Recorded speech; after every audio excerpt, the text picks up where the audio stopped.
Já, komið heil og sæl og verið hjartanlega velkomin í enn eitt þáttinn af Chess After Dark fyrir þá sem ekki konum með nóg okkur fyrir löngu síðan og byrjar að stilla inn. Já, það ennþá að hlusta á okkur. Já, kunum þeim bestu þakkir.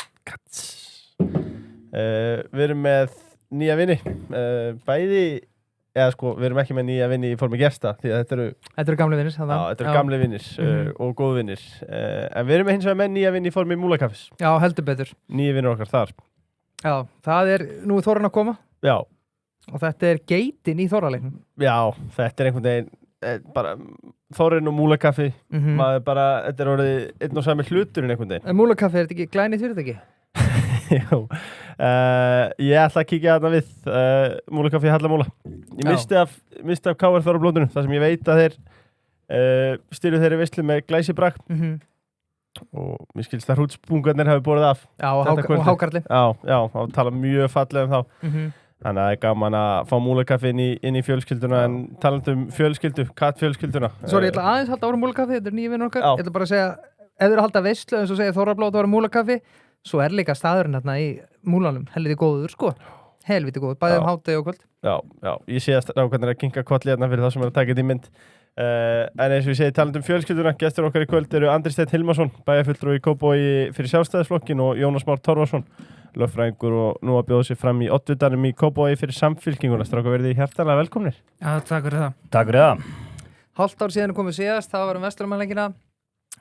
Jónas var byrjaður að markasetja sjálf sig þá. Nú komin ástæði fyrir því, Jónas. Á hverju varst að markasetja sjálf þig? Þú ert að fara í The Mayor. Já, þú veist, þetta byrjaði nú bara á því að hann var félagið minn sem tuðið í mér að ég var svo leiðilegur á Facebook, sko. Ég skrollaði á þeim tímapunkti niður og þá var þetta allt bara eitthvað ég að auglýsa, sko, Samfylkinguna eða framboð einhver annara. Já. Þannig að það var hvatning til þess að fara að koma með eitthvað annað content, en þú veist, jú, það fítaði alveg inn í einhverja svona pælingar að kannski var að koma tími til að stíga út á hið pólitíska svið. Já, þetta verður mjög spennandi og ég held að þetta þáttur númer 279, við erum að tala dálítið um Kópavogi en líka bara utanríkismálin og innanlandsmálin og annað, en ég mjög spenntur að ræða Kópavog og veit að við erum með digga hlustendur á Kópavogi sem að sperra eyrun vel. Já, ég alltaf spenntur að sjá ykkur Kópavogsbúa borga fyrir okkar neyslu í Reykjavík í formi Reykjavík, þannig að við krefum þetta allt saman. En, ég sé að þið hafið tekið þessari hækkun hjá veitum mjög til ykkar og það ískalt hérna inni, þannig að hlustum þessu upp lístur það hérna í byrjun þáttar. Já, það þarf að spara. Já, það bara þannig. Strákar, talandi um kulda, kaldi. Já. Erum við ekki með honum? Jú. Þið voru í þrítisammáli mínu. Rétt. Og það var dálítið mikið að kalda þar. Já, ég heldur reyndar að búið mitt hafa eitthvað týnst í póstinu. Já, póstinu, já. Þú kemur næst. Í næsta þrítisammáli, hjá þér. Þorrin að koma, það náttúrulega Þorra kaldi. Já. Sá svarti. Já, hann fyrir lengra að komna, hann helviti. Mér skilst að hann sé góður. Já, hann fór helviti vel á honum í útskriftinu, sko, en hann ekki, þú kannski tekur ekki 6-7, þannig, þú tekur 2 kannski. Svo ertu bara kalda læti eftir það væntanlega. Og svo ég opbjóði nú hlustundum okkar, þá langar mig að minnast á Volt, strákar. Hafið þið eitthvað verið í Volt Plus? Já, ég tók það nú þegar þetta var nýlega komið til landsins og en svo sá ég bara að það hefði endað í mér svona 150-200 kíló, þannig að ég keldi það ég að prata aftur, en ég nýti mig bara þjónustuna án þess að hafa plusinn. Við vorum með þetta úti í Danmörku, það var konum í með plusinn, sko. Já, þægilegt, glæsilegt. Það líka glæsilegt tilbúið núna með Volt Plus. Alltaf 40%? Já, sæls. Það gott. Er ekki blöss líka styrtaræðilega? Jú. Er þið eitthvað að panta ykkur? Er það að volta heim mófur? Já, og peggrar. Það eins og segir, það meira konan sem var skell skuldinni þáka. Það ekki satt. En þeir voru með rosalega auglýsingu í dag á Instagram. Sáu þið það? Já. Nei. Það var alveg svona, eru pushing it í dag, sko. Hún djörf fyrir þá sem að ég hvet alla til að tjekka á henni. Já, Jói Már Eldra. Á nýmynd, Blöss, sko. Já, Blöss, já. Gerður og eldra, það nú ekkert nýtt. Förum í fréttirnar. Handboltalandsliði, samfærandi sigur á móti Pólverunum og Ítölunum. Og í þessum töluðu orðum leikur Ungverja á Íslendinga að fara fram. Hafið eitthvað fyrst með þessu, strákar? Ég tók báðuleikina. Reyndar þetta var á þannig tíma, maður var svona, þú veist, að elta krakka húsið og reyna að hafa stjórn á því svona samhliða, en sérstaklega fannst mér góður á móti pólverum, það var alveg masterclass sko. Já. Þó þetta sé kannski eitthvað svona veikara pólsliðin ofta áður en þú veist, mér fannst þið mjög samverðið, þetta var aldrei spurning sko. Erfiður leikur í kvöld, Andri? Já, ég hef hort á báleikina, það gerði það og í fyrsta skipti síðan ég var barn, þá var ég farin að hlakka eiginlega mjög mikið til þess að horfa á liðið spila. Ég var mjög upptekinn að því að við ættum ekki verið að dreifa talentum á margar íþróttir, boltaíþróttir. Var á því að við ættum að séra okkur í fótbolta, sem er nú minn bakgrunnur, og var svona komin bara svolítið út í hotni mínum eigin hugsunum í þessu sko, og fann ekki alveg handboltagliðina. En ég er svona búin að sætast sjálf á mig og kannski er það þessi Epic EM-stofa sem að mér finnst umgjörun þar að vera ansi skemmtileg. Þannig að þetta hefur kýtlað með þessu og ég var farin að telja niður fram á móti. Flottur árangur í fyrstu 2 leikjunum og verður gaman að sjá hvernig fyrir kvöld. Ég fæ alveg ranghugmyndir sko, þú veist, fyrir öll þessi mót sko. Ég er alltaf samfærður að því sem bara að fara að taka einhvern málum. Já. En núna trúið því samt í alvörinu sko, það getur bara alveg dottið sko. Mér finnst þetta að vera svona sambareld eins og með Eurovisioni, við ætlum einhvern veginn alltaf að vinna og svo er ég alltaf hræddur að við séum bara að toppa á að við séum að vinna, eins og síðast og töpuðum bara einu leik en við töpuðum bara einu leik sem við máttum ekki tapa á móti Ungverjalandi, sami leikur sko. En svo sá ég í dag að ef við vinnum Ungverjana þá er það sko Króatar og Svíþjóðsögum í milliriðli sko, þannig að það er alveg hellinga erfiður leikjum eftir. Fólk talar eins og þetta sé bara við erum komnir undanúrslit, það er ekki alveg þannig. Og þetta er líka 2 handboltagrílur sko, þarna sænski markvörðurinn reynda stólið með hvað hann heitir, hann var svona gamall sem var alltaf ógeðslega góður á móti okkur sko. Og svo náttúrulega Króatagrílan alltaf bara í öllum boltaíþróttum. Þeir eru på góður öllu, já, einmitt. Hvaða stuðlið þyrfti íslenskt íþróttalíf, hvaða stuðlið þyrfti lengjana að klína á þetta til þess að þið myndu setja pundið ykkar á það? Sko, ég kíkti. Þess að við myndum vinna þetta mót, ekki Ungverjaland. Já, ok. Ég myndi setja á þetta á svona 20. Já, ok. Þá sé ég valjú. Já, ég hugsaði 15 sko. 20 er nú sennilega rétt sko. Það er svona. Andri aðeins íhaldsamar en ég sko. At gunpoint, hvað er það? Ég fer bara að byrja með penningana. Eins og við komum í ljóðsíkur. At gunpoint, strákar, í hvað sæti endur við á svo móti? Sko, ég er ekki bara að skoða alveg leiðina að úrslitunum en ef ekki að setja ykkur í 3. Bara svona hólega bjartsýnn en þá bara kemur annars skemmtilega óvart. Já, ég hugsaði fyrst sko, gulli, nei, silfur og ég svona enda á bronsinu líka, þannig að ég segi það líka. Já, tökum því. Já, hljóma vel. Beint í næstu, hrókeringi að Helga á miðflokknum vex ásmegin. Frábær fyrirsögn. Þetta er eitthvað besta fyrirsögn sem ég fyrirsögn sko. Helgi Ás farin úr sjálfstæðisflokknum í miðflokkin. Eins og kunngert verið þessari frétt. Og þar segir hann að margvíslegar ástæður búið þar að baki. Helgi segir eina þeirra borgarlínu verkefnið og þá einni afstæða borgarstjórnarflokks sjálfstæðisflokksins í því máli og fleirum sem að hafa sennilega ekki verið nóg skýr. Hann hefði ekki verið sammála því að styðja við samgöngusáttmálan svokallaða og segir einnig pólitíska rétthugsun hafa ríkt innan borgarkerfisins og að sjálfstæðisflokkurinn sé ekki saklaus hvað þetta varðar. Og segir hann ákveðin ágreining hafa verið uppi milli sín og oddvita sjálfstæðisflokksins í borginni. Andri, ef við byrjum að þér, hversu stórt og mikið huggar það að missa Helga Ás stórmeistara í skák og þá sérstaklega yfir í miðflokkin? Já, en aldrei gott að missa stórmeistara, þannig að maður byrja að segja þá. Ég, sem hann reyndar eftir Helga úr skákinni þegar ég var barn.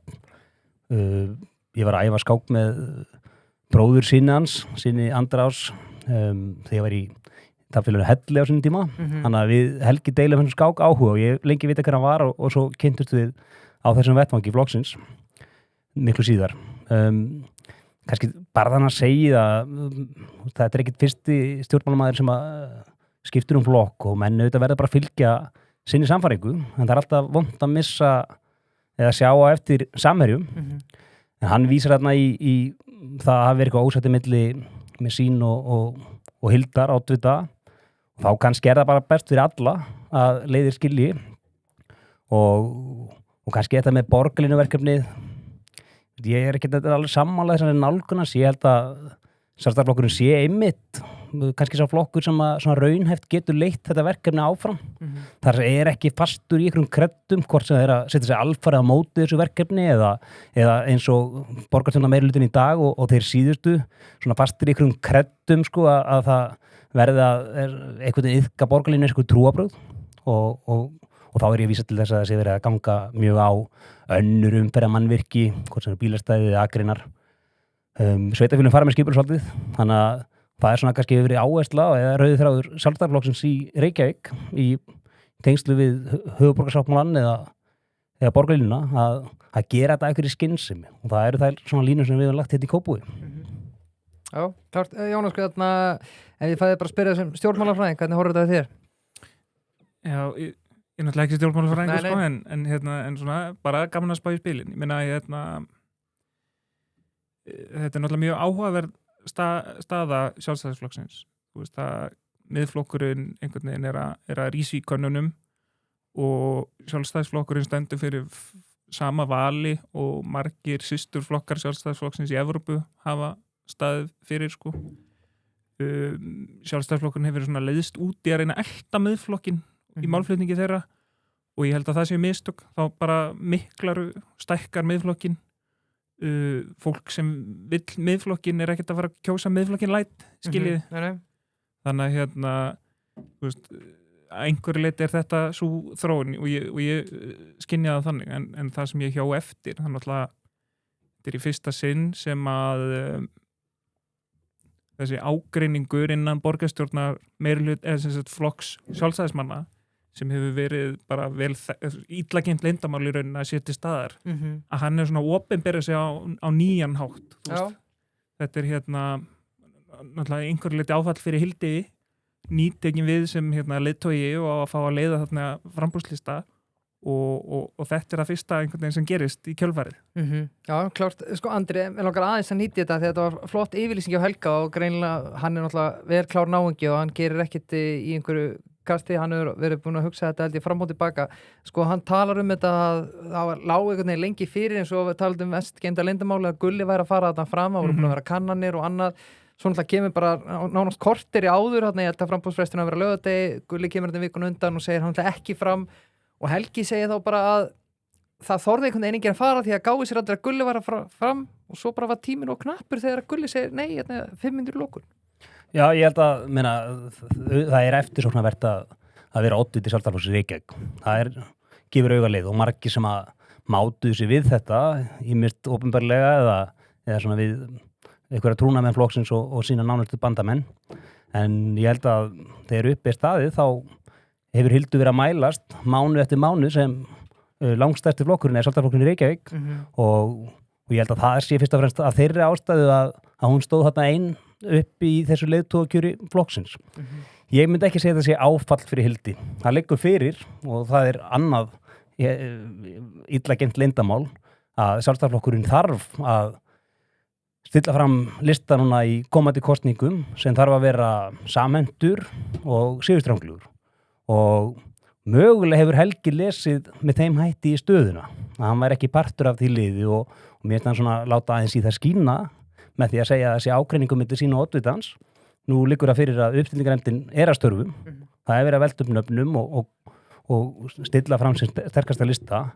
Þegar að menn sjá kannski fyrir sér að þeir verði ekki þar á meðal að þá kannski stíga þér frá borði og gera með þessum hættir sem að Helgi gerir í dag. En það er kannski snildar leikurinn í þessu hjá, hvað maður segja, gulla vægnum. Þetta er eins og í fyrstu Star Wars myndinni, þegar Obi-Wan og Vader er að berjast þarna í helstyrninu. Þú ert alveg búin að missa mig, sko. Já, hann segir bara, þú veist, þegar þú slær mig niður, þá kem ég tilbaka máttur en nokkuð tíman. Já.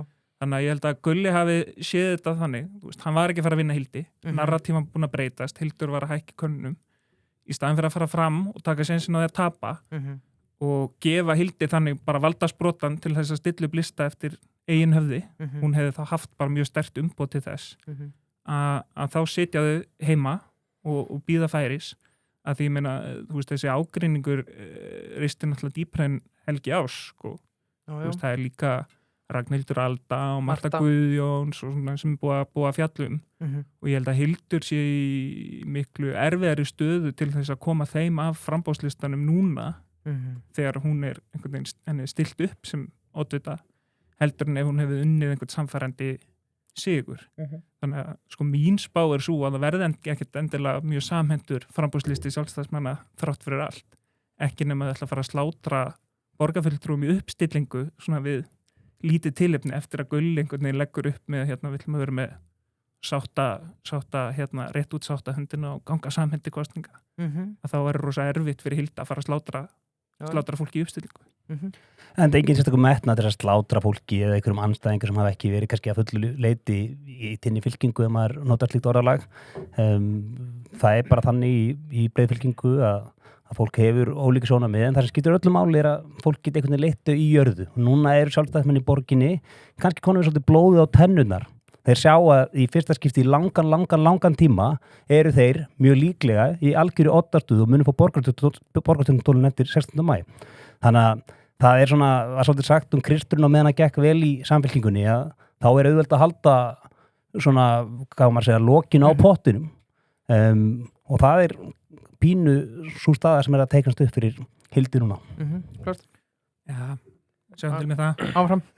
Já, ég tek eftir að í þessu dæmi sem þú tekur, Jónas, þá erum við með sjálfstæðisflokkin sem er veldið og þá vantarlega sjálfstæðisflokkin sem uppreisnarmenn. Heldum áfram að tala um stjórnarstyrri. Já, ok, já. En ég bara hugsa að því að sjálfstæðisflokkin, samfylkingin er búin svo lengi við völd að þeir eru með að vera veldið eða eitthvað? Í borginni? Ok, ef við ætlum að halda umlíkun áfram þá þetta er flott hjá. Við erum þetta góðu gæt. En við förum í næstu talað góðu gæðana. Við munum mótmæla þessa krafti, segir bæjarstjórinn Ásdís Kristjánsdóttir gjaldskrárhækkun Veitna, fyrst og fremst til að mæta væntum arðgreiðslum og vísar þá í þessar gjaldskrárhækkanir til að brúa hallarekstur borgarinnar. Sjáum það 88,5% af hagnaði Veitna fer í arðgreiðslur og hún tengir hækkunina þá til eigenda og segir að reikningurinn sé sendur á notendur þar á meðal Kópavogsbúa og í stað þess að draga úr arðgreiðslum og ráðast í aðhald á rekstri Reykjavíkurborgar. Sko, ég veit ekki, er eitthvað hægt að fara í grafgötum? Er þetta ekki bara klift og skorið eða hvað? Við byrjum á þér, Jónas. Jú, sko, fyrst ég sá þessa fyrirsögn og læsi þessa grein hjá Ásdísi þá ég segi, þetta er nú ekki gott. Það er virkilega erfitt að svara fyrir þetta. Já. En svo þegar ég fór að skoða málin að þá er þetta algjört upplöp, sko. Ég meina, þú veist, hérna er fólk að reyna að gera einhvern ágreining úr einhverju sem er ekki hinn raunverulegri ágreiningur, sko. Ef fólk er ósátt með hvernig borgarstjórn í Reykjavík fer með peninga, að þá skulum við tala um það. En það er ekkert óeðlilegt við þessar arðgreiðslur, sko. Ég meina, það er lögbundið að þessar hitaveitur eiga að reka sig með, þú veist, hóflegri arðsemi. Arðsemi Veitna hefur verið svona í kringum 6%, sem er ekki mikið, sko. Svipað og gerist á raforkumarkaði, kannski aðeins meira, en sveiflast miklu meira, því þetta er náttúrulega arðsemin ræðst eftir í hvað notkun er mikil. Heimildin í orkulögum til þess að greiða út arð fyrir svona hitaveitur er 7% eigin fé á ári. Ég held að veitur hafi mest farið í 4,5. Þannig að þú veist, það er ekkert sem slíkt óeðlilegt við þessar hækkanir. Þær eru til þess að mæta fjárfestingaþörf, mikilli fjárfestingaþörf í innviðum hérna á höfuðborgarsvæðinu. Það er að vera 2 milljarðar á næsta ári, 30 milljarðar 28 til 2030. Þannig að þú veist, í staðin fyrir að fara í að fjármagna alltaf skuld, ég meina, þú veist, það er verið að fara inn við að fjárfestingar, einhver stað þurfa peningarnir að koma frá og þetta er bara fyrirsjáanlega og beinskeytlega til að gera það, sko. Já. Frekar en þetta sé með skattfé eða lántöku eða hvaða nú er, sko. Ég gæti ekki verið meira ósamála, ég verði bara að byrja þar. Þetta er dulin skattheimta eins og hún gerist verst. Á síðustu, hvað ég var að segja, frá 2017 hafa veitu greitt til borgarinnar 20 milljarða, 30 milljarða þú tekur Orkuveitu Reykjavíkur með. Þetta eru peningar sem hafa farið í hítina. Já, fjármagna hallarekstur borgarinnar ár eftir ár og Jónas er að nefna hérna að þessu mikla fjárfestinga framöndan.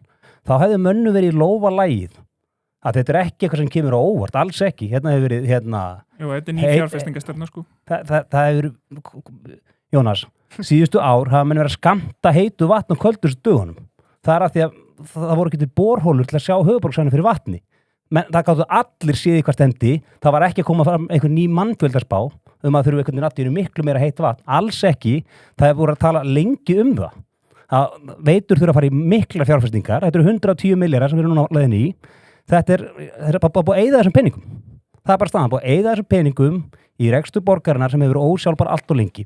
En þetta er það sem ég við, sko. Hann er ósáttur við hvernig borgin eyðir peningunum. Ok, þá skulum við tala það. En það er ekkert óeðlilegt við það að það er lögbundið. Það á að vera hóflega arðsemi af þessu. Álagningin er hófleg og arðgreiðslurnar eru það líka. Þannig að ef menn er ósáttur við það, þá bara ok, hófleg í þínum huga. Þetta er náttúrulega ekki 50%, sko.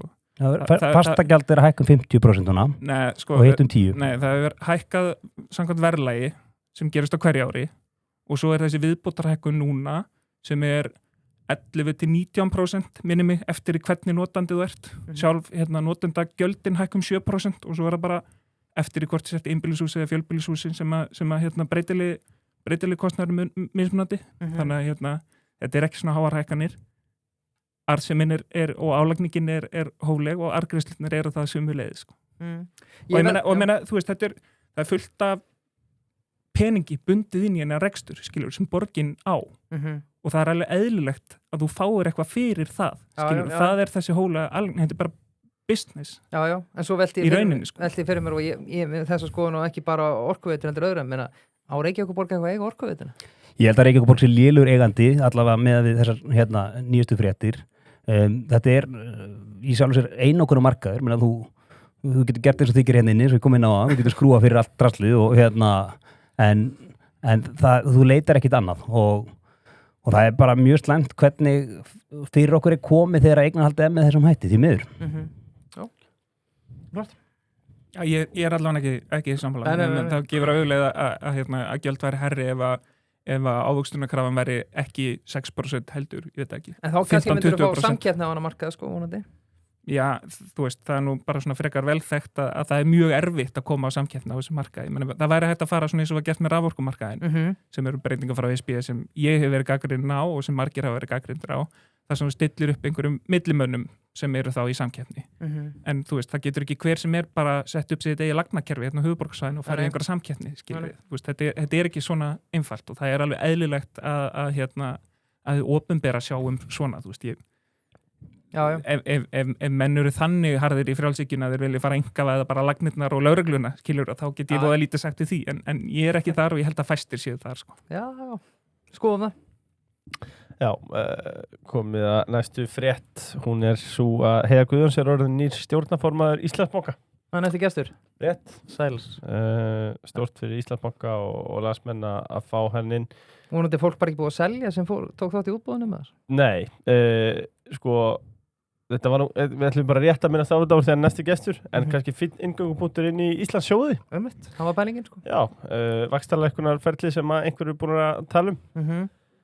Já, við sjáum vexti lækka meira árunum, þá er kannski ráð að færa eitthvað af peningunum sínum af innlánsreikningum í sjóðuna og þá er best að vera hjá Íslandssjóðum, af því við erum nú að tala um einokunar og samkeppnismarkað og ég held að Íslandssjóður séu búin að vera lengst á samkeppnismarkaði, eða þetta götur síðan 90 eitthvað, ef við erum ekki að fara með rangt mál. Klárt, þau hjá Íslandssjóðum eru flott. Er Jón Óskar auðvitað myndarlegasti sjóðstjóri landsins, en það er búið að banna mér að tala um það, eða aðstofamaður sjóðstjóri landsins. Þannig ég ræði ekki mér um það. Við erum komin til Bandaríkjanna, strákar. Við ætlum í Donald Trump og Bandaríkin. Og kannski Grænland og mögulega bara endan Ísland, þannig að við saminum þetta allt saman. Sá mjög gott viðtal í gærkvöldi við Ólafur Ragnar Grímsson í Silfrinu. Fyrir hvern fund sem við tökum í Brussel ættum við að taka 2 fundi í Washington. Er ekki eitthvað til í þessu hjá honum? Jú, ég reynda var í Patel á saman tíma og Silfri var en ég las endursögn og eftir því sem var haft eftir Ólafi og las svona viðbröðin og sá klippu. Ég er sammála, mér fannst hann virðist allan að hafa verið svona frekar yfirvegaður í sinni nálgun. Ég held að það skipti máli. Ég held að þjóni ekki okkar hagsmunum að taka mjög stórt upp í sig, fara með digurbarkalega yfirlýsingar. Mér svona almennt reyndar ráðherrarnir okkar hafa komið fram með þeim hætti kannski með þeirri undantekningu að Hanna Kata fór að minna það hvernig Hitler hefði komist til valda og ég spyr bara raunverulega hverju ætlar að ná fram með þessu. Hún ráðherra og ég fíla ekki þessa svona kommentakerfisvæðingu ráðuneytana eða stjórnmálana. Ég held að það líka bara svo mikið glísi að spila út fyrir utan það sko bara almennt með þetta mál það riggir mig að horfa á forseta Bandaríkjanna fara fram með þessum hætti gagnvart okkar nágrunum, það gerir það virkilega ég held líka sko, þar segja einhvern veginn að nú Donald Trump farin að nálgast sínar bandalagsþjóðir bandamenn Bandaríkjanna til fleiri ára með sama hætti hún hefur verið að taka þessa götustráka innræðisherrana hérna allan heim sko, og beina spjótum að vinum sínum mér finnst þetta vond þróun mér finnst hann líka vera komin bara smá út í skurð menn hann að sjá það eru mjög hörð viðbrögð svona frá öllum nema kannski hans helsta kjarna hvort það sem lítið til Bandaríkjanna eða þá auðvitað á bandamennina þannig að ég einhvern veginn vonast bara til þess að einhvern veginn takist að svona róa þetta ástand að menn svona geti prófnum sig aðeins tilbaka og af því að við erum að nálgast þann stað að þetta svona beyond repair dæmi sko.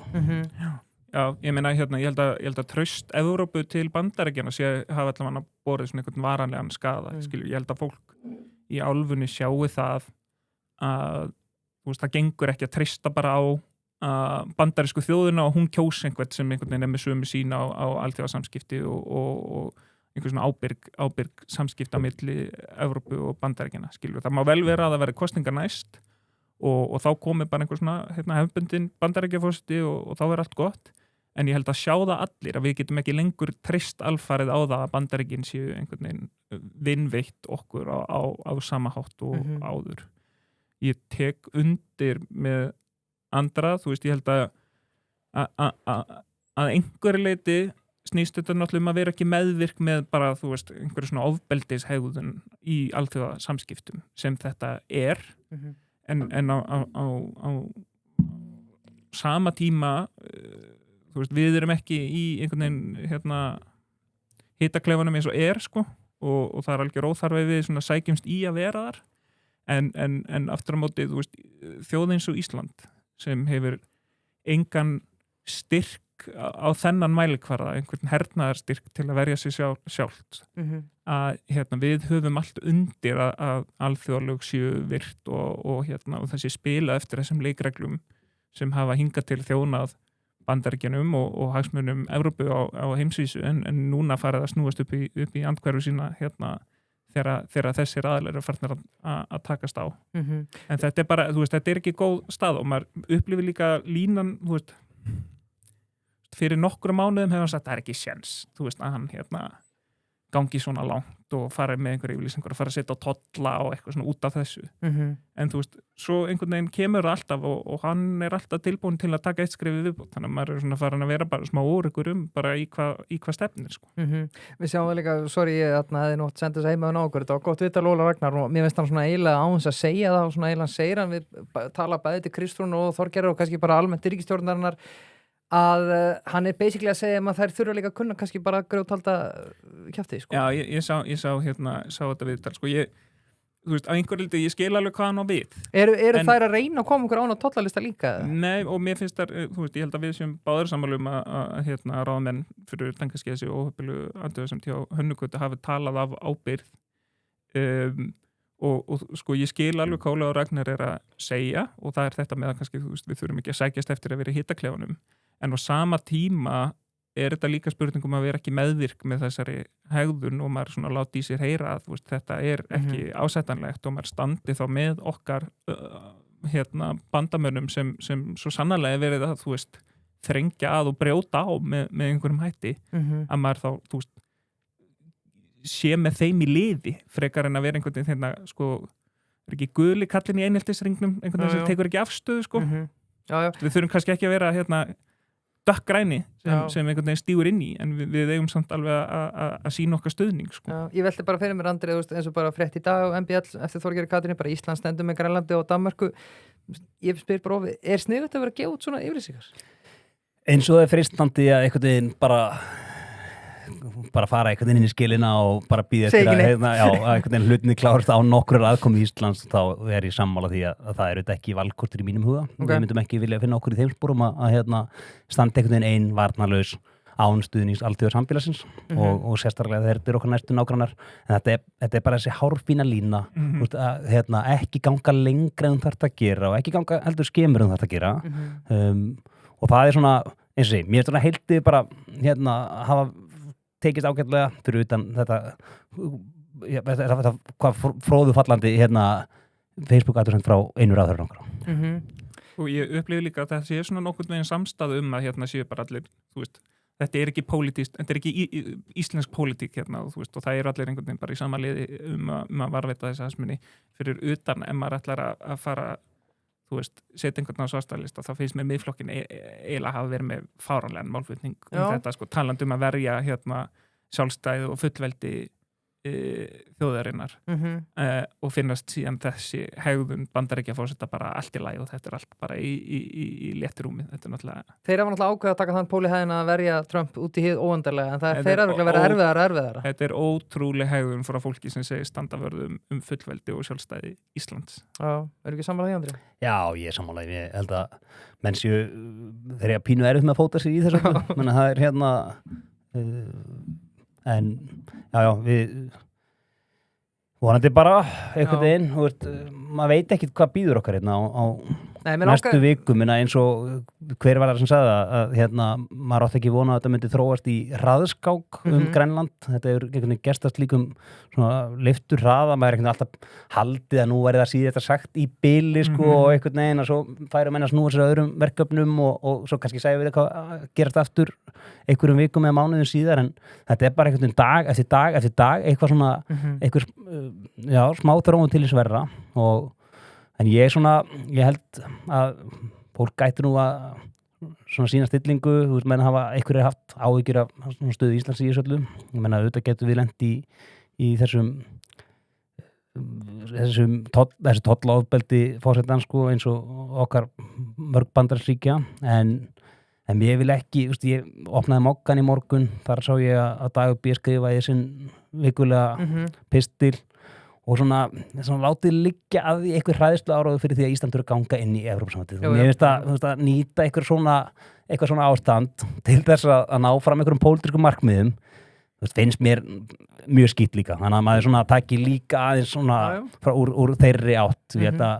Það þurfu allir að gæta sinna því að ekki að hagnýta þetta ömulega ástand til þess að koma sinni pólitík eitthvað áleiðis. Ég held með þess að Þorgeiri Katrín hafi sagt það orðrétt sjálf og ég bara tek undir þetta þetta er ekki þannig mála að maður eigi að nýta það til að þess að skora einhver stig En nú langar maður að spyrja ykkur og nú eru bara velta steinum og þetta er sagt með öllum helstu fyrirvörum en hvernig haldið þetta endi? Bara ef við tökum bara til dæmis, hvað haldið að gerist fyrir Grænland ef við fáum ykkur næst eftir hálft ár eða 1 ár Við langar skjótin í að síða sambærlega lengjunni í Vestanhafs pólímarked það sem hægt að setja allt milli heimsvegarar þar sér við að markaðurinn setur 20% líkur og þetta gerist innan ársins sem er talsvert sem er slatti, en þetta hlýtur að vera líka þetta, eins og allt þetta betting færist eftir hvernig fólk er að betta, er það ekki? Jú. Þannig að það eru þá bara einhverjir sem eru peppar og eru að hólka á þetta, myndi ég halda En fær hann sitt að lókum? Ég meina, það sem er svo ótrúlegt í þessu er að það er engin lógík í þessu, skilur, þetta snýst ekki um auðlindir, þetta snýst ekki um varnir og eftir bréf Trumps til Jonas Gahr Støre forsætisráðherra Noregs, þá virðist þetta bara vera eitthvað svona legacy dæmi fyrir Trump, skilur, hann er eitthvað fúll yfir því að hafa ekki fengið friðarverðlaun Nobels virðist halda að Jonas Gahr Støre sé bara einhvern veginn að klukka fólk með það og að því hann hafi ekki fengið friðarverðlaun Nobels og þá ætlar hann að leyfa sér að fara fram með þessum hætti. Þannig að ég veit ekki, þú veist, það er ekki bara að finna upp einhver ofur friðarverðlaun Nobels og bara gefa honum þau og þá er hann kannski og þá er hann kannski sáttur af því ég hef ekki hugmynd hvernig maður hægt að leysa hann það eru hinn raunverulegu ofur friðarverðlaun hinn virtu friðarverðlaun FIFA sem aldrei verið til gefin áður og FIFA er náttúrulega sko yfir alla svona siðferðislega athugasemdir hafin sko. Já, en þetta var spennandi mjög spennandi, eins og Andri segir líka nýja fréttir á hverjum degi sko. En þú veist, og það sem er svo steikt við þetta, mér finnst ég ekki geta sagt það er ekki séns, þú veist, ég bara upplifið það ekki sem að það sé ekki séns, En sko, auðlindir, ég held einmitt sko, ég veit bæði ekkert sko, en ég velti fyrir mig sko, af því að þeir eru með víst alla, ég þekki ekki alveg, þeir eru með alla hernaðarlega ástöðu sem við nokkuð tíma vilja þarna og það er víst bara algjört þvaður að Kína og Rússland séu þannig kring og eitthvað og hann sé bara búið til einhvern hræðsluáróður. En hann lítið þá að sækist eftir auðlindunum eða hann er bara líka að reyna bara að stækka Bandaríkin. Já, það sem ég held að sé frekar það sko. Hann vill fara niður í sögubækurnar sem bara gæinn sem að fékk Grænland, þú veist, og stækkað Bandaríkinum svo marga ferkilometrar. Ég raunverulega eftir að leiði yfir þessu og hugsaði þetta mikið, ég held að það sé ástæðan. Algjörlega, ég er engin sérfræðingur í málum Grænlands eða þessu en þetta slær mig með sama hætti, þetta sé svona hégómi forsetar sem ræði þetta freka för, heldur nokkuð annað, ég meina Bandaríkjamenn eru búin að gera samninga við Grænlendinga nýtingu á þessum málmum þeir hafa alla burði til þess að fara aftur á þessar 17 herstöðar sem eru í Grænlandi það er enginn sem stendur í vegi fyrir þeim á nokkur stað, ekkert sem kom einhvern veginn upp á í samskiptum ríkjana. Nei, og þeir hafa meira sér að dreigja sjálfur úr hernaðar viðvörun sem á Grænlandi undanfarin ár. Akkurat, þannig að það er erfitt að sjá að það sé eitthvað annað sem ráði fyrir heldur En haldið að Trump þóra að fara inn þegar hann sér þess að 2 frá okkur landhelgisgæslunni? Já, sko með við höfðatölu erum við náttúrulega með Veistu hverju fóru frá þeim með það? Það er nýja svaraði spurningu en sko nei, meina Evrópusambandið er allavega búin að stilla upp þessari viðskipta basúku og það er alveg alvöru, þú veist, það myndi særa þjóðir Evrópusambandsins en það er líka alvöru skelli fyrir bandarískan efnahag en svona þess fyrir utan þá las ég í morgun að svona senior fólk í republikanaflokknum hafi svolítið sett forsetanum stólinn fyrir dyrnar með þetta að ef hann fær út í þessa vitleysu þá myndir bara kæran fyrir embættisbrot sko, þetta impeachment dæmi. Og þeir geta gert það? Þeir geta gert það, en svo aftur, þú veist, þetta er náttúrulega bara svo ótrúlega tímar og maður hefur séð hvernig Trump sko, og það sem veldur mér mestum áhugjum að málflutningi Trump er sko virðingarleysið fyrir lýðræðislegum ferlum og valdmörkum og eitthvað svona þannig að þú veist ef það kæmi til þess þá bara líður mér heldur ekkert vel með að spá hvernig færi með innanríkismál í Bandaríkjunum ef að þingið færi á móti Trump sko. Nei, þetta er spennandi Einmitt, við ætlum að færa okkur í aðra sálma Já, hvað að fá 2 sérfræðinga í norðurskautinu Þetta er Arctic Circle Kópavur Færum okkur einn fyrir landsina í stærri ríkisstjórnarinnar í boði smáríkisins Smáríkið er auðvitað ódýrasta ríkið Bæjarlind, Fellsmúli, Hraunbær og Miðhraun Nú er það að láta volta þetta til Já, svo getur náttúrulega bara látið volta þetta til þín og þetta eru opið auðvitað til 12 helgar og 11 virkundum sem er rosalegt neytandinn, hann er ég skil ekki ennþá þér, ég verð svo pirraður ég keyri fram í ríkinu og sé fólk faraðinn ég triggerast sko. þetta fer hreinlega í því sáum fréttið þess efnis í dag verðbólgan stefnir allir líkindum í yfir 5% á næstum mánuðum og muni aukast einhverju hjá Íslandssjóðum felldu tár veit ég fyrir víst við að tala vaxtalækkunarferli eins og Sigurður Ingi sagði á Alþingi í dag með öðrum orðum fyrsta á ríkisstjórnarinnar hefur mistekist að ná niður verðbólgunni og vöxtunum er það staðan? Jónas, ég ætla að lefa þér að svara fyrir þetta sko, ég held að það veri ósanngjarnt að segja annað en að þú veist, væntingar stóðu til þess að ná vöxtum niður hraðar og verðbólgu og verðbólgu náttúrulega þetta helst í hendur en verðbólgan hefur samt sem áður lækkað sko, ég meina hún var fór niður í 3,8% í november, hún var lægri þú veist verðbólgan náttúrulega á svona 12 mánaða rolling basi sko en hún var lægri í desember 25 en hún var í desember 24 þannig að þú veist þetta er að hnikast í rétta átt það er bara að gerast hægar en við höfum haft væntingar til og þú veist, það er að takast að kæla hagkerfið. Það náttúrulega markmiðið með vaxtastefnunni og þessu öllu saman. Það að það sé aðeins kælt og ég alveg vona á að það fara að skila sér þegar fram líður ári. Það svona ýmislegt sem hefur haft áhrif, gengið og svona áföll í atvinnulífinu en ég svona held að sé bara takast ágætlega að leysa úr þessu sko. Já, kannski bara allt í toppstandi, Andri? Nei, það ekki að segja þessi allt í toppstandi og kannski bara varandi verðbólguna, hún ekki að þókast í rétta átt. Nú allir greiningar alls saman það að þær mælingar sem við sjá næst, þær munu því miður, því að það við sem að sjá mestu verðbólgu síðan í október 2024. Það bara kaldur veruleiki og ég fatt ekki alveg hvaða narratív það að setja það fram að verðbólgan sé á niðurleið þegar hún það sannarlega ekki. Við erum að sjá það að hagkerfið bara tímiður að kólna allt og hratt, menn eitthvað eru svona utanakomandi þættir, menna það má telja til einhver aflabrest eða að framlýsla sér stopp á Norðuráli eða hvað það nú en margt að þessu til miður bara heima tilbúin vandi, menna hérna voru skattar hækkaðir áttu að vera 30 milljarðar, mér sýnst þetta ríkisstjórnin hafa klúðrað þessari veiðigjaldahækkun sinni alveg allverulega, ætlu að hækka 6-7 milljarða en enda í 800-900 milljónum. Ótrúlegt að hafa sett þingið á hliðina, ekki komið einu máli í gegn fyrir þetta og maður spyrir sko hvers konar vinnubröð þetta? Vissi bara enginn hvað hann var að tala þarna atvinnuleysi það mesta núna í 4 ár og þetta náttúrulega það sem allir viss að myndi gerast þegar vinstri flokkar kæmust til valda. Svona gerist alltaf og svona að gerast núna. Og þetta verður auðvitað bara saga þessa kjörtímabils að það mikið skeytingaleysi gagnvart því hvernig verðmætin verða til miður og ég sé ekki kannski fram úr því ástandi sem við núna nema að allt bara gatt frjósi áður en einhver uppbygging getur hafist að nýju. Já, og svo Jónas leifir líka bara svara þegar svo Andri að segja sko menn spyrja sig af hverju fer verðbólgan ekki niður, Sigur Ingi tala um að þingi í dag, það mögulega vegna þess að ríkisstjórnin eyddi efni fram á síðasta ári, fjárlög vegna þess ás, 143 milljarða aukning, 9% aukning og við höfum talað um þætti hinn ríkisstjórnin síðasta var svo ömuleg og meti öllum útgjöldum en svo alltaf þessi bara gera gott betur.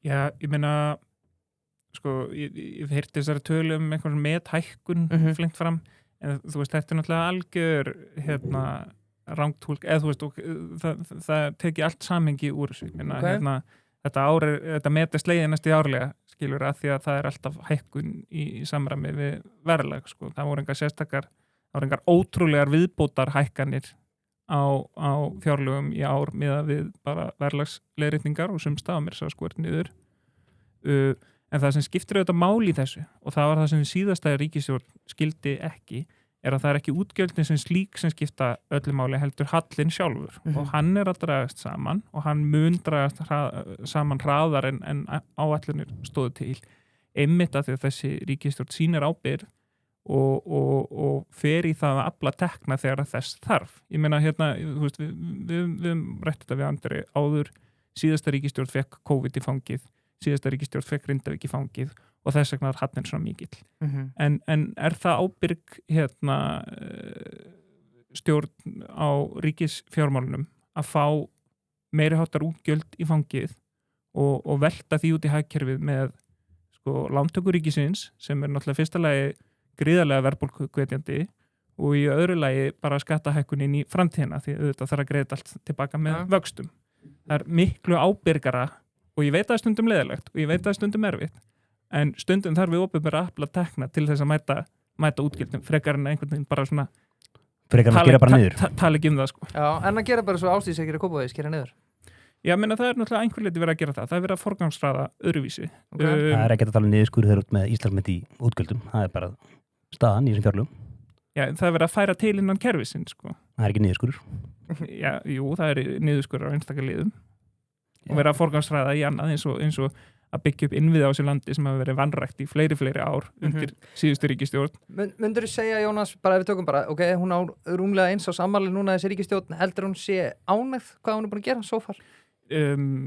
ég held að í svona konkrétt málum, já, og ég held að það horfi vel til þegar þess metnar sem ríkisstjórnin hefur af málum sem þau vilja koma á framfæri en ég er ekkert að uppljósta neitt leyndamál og Kristrún hefur talað það sjálf. Það er vonbrigði að verðbólga hafi ekki lækkað meira á að vextir séu ekki að lækka hraðar.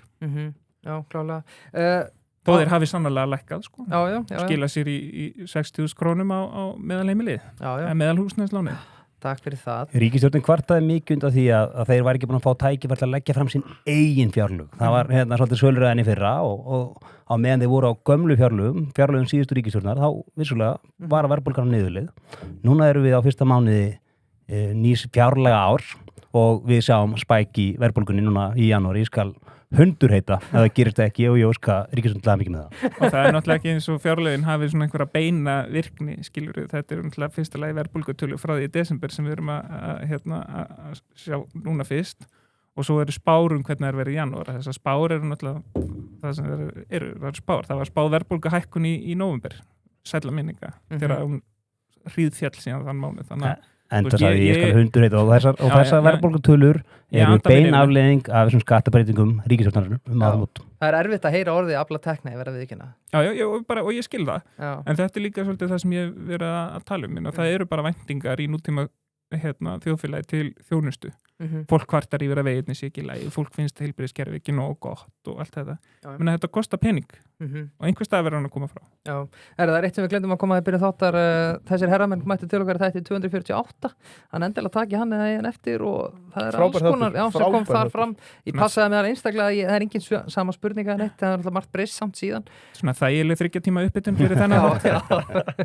Já, svæði bara börnin og herru, Andri höldum að sá fram talandustöður ríkisstjórnarinnar við munum tala um málinn svona fram og tilbaka í kvöld en mun aukin umræða þjóðaratkvæðagreiðslu ESB gera út flokk fólksins á þessu ári eða mun flokkurinn býta frá sér og skapa titring innan ríkisstjórnarinnar?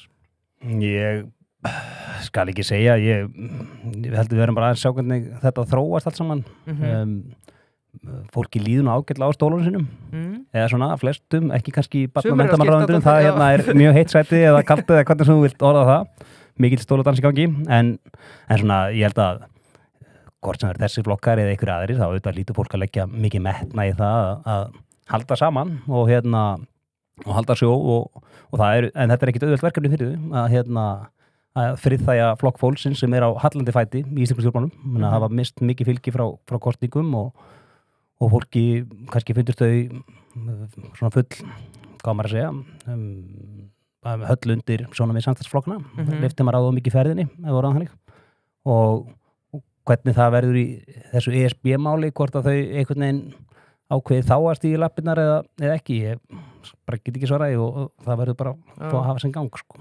Jónas, talandi að hagræða, getur við ekki látið bara Ingu Sæland taka öll ráðuneytin? Það væri fróðlegt sko. Þetta kom alveg upp í samtali svona í tengslu við að hún satt með þess að 3 stóla, kannski eftir þetta bara vera 3 formenn sem verður ráðherrar og svo geta aðri bara verið í þinginu. En varðandi sko flokk fólksins, ég meina sko það sem er samstáð í þessari ríkisstjórn er að leyfa þjóðina að kjósa. Ég held að sé enginn að fara ætlast til þess að flokku fólksins stígi eitthvað hart inn í þessa Evrópu umræðu og tali fyrir því að fólk kjósi já. Það er bara samstáð að þjóðin fá að ráða hvort við höldum þessi verkefni áfram eða hvort við bara setjum þetta í sín nokkra áratugi jafnvel. Já, klart. Og svo verð ég líka að segja sko, ég er ekkert endilega sammála því að flokku fólksins hafi svona fengið eitthvað lélegt úr sínum spilum sko. Það er bara í könnunum kannski? Já, í könnunum alveg klárlega og það hefur náttúrulega kannski einhver liti færst yfir á hína ríkisstjórnarflokkana samfélkinguna, einna helst sko. Viðreisnin niður líka, já. Þannig en sko eins og Inga Sæland hefur talað sko, hún skilur þetta ekki sjálf þau hafa alveg náð árangri í sínum málum, þau fengið úrbættur á öryrkja bóta kerfinu og fengur náttúrulega dýrahaldiði fræga og strandveðar eru á dagskrá og svo framvegis sko. Ég ætla bara að slúta þessu, Andri, hvað stjórnarflokkur heldur að sé sáttastur svo far? Stjórnarflokkur, já ég held að það sé samfélking það lítur að vera eins og hefur komið fram, en það einu flokkun sem að mælast yfir því sem fengu sístu kosningum, aðrir hafa tapað á þessu samstarfi en ríkisstjórnin heilt yfir hefur tapað fylgi frá kosningum, þannig að já, ég held að samfylkingin hljóta að vera sá flokkur sem að svona getur gengið sáttastur frá þessu fyrsta ári. Já. Við erum nú alveg að koma að kjötinu sem eru þeir sjálfur Sælar.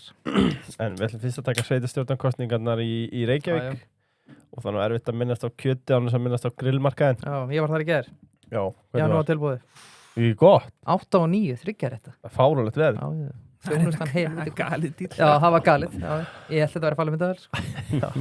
Var það ekki. Ríkalega gott. Ég hveti ykkur pilda til þess að kíkja þangað á bóndadaginn. Það er eitthvað bóndadags þetta. Áður fyrir næsta kafla, er bannað að fá bara stöðu á leiknum með það? Nei, það er ekki gefur. Já, höfundalæf, já. Hvað er staðan í leiknum, Leifur Þorsteinsson? Ef við erum að tapa þá spyrum við ekki eftir. Hvað er best að sjá út að live? MBL bara. Já, þetta er heldur gott útvarp, það var mjög gaman og greinmarkaðum. Ég myndi freka að fara að vísi. Það er 10-9. Það er 10-9. Ok. Fyrir okkur. Tökum því. Já, tökum því. Ég hef bara tjekkað líka vísi, ég fann þetta ekki þar sko. Já. Þetta er bara frábæra síður. Sko, hún er komin að sveitarstjórnarkosningunum í Reykjavík og óskum Íslandi auðvitað góðs gengis. Verður ekki ræðina skort á lýðræði innan sjálfstæðisflokksins Birkir. Já. Stilt upp í bæði Reykjavík og Kópavogi. Ánægði með handrið í dag, menn hættir að nenni þessu bara. Já.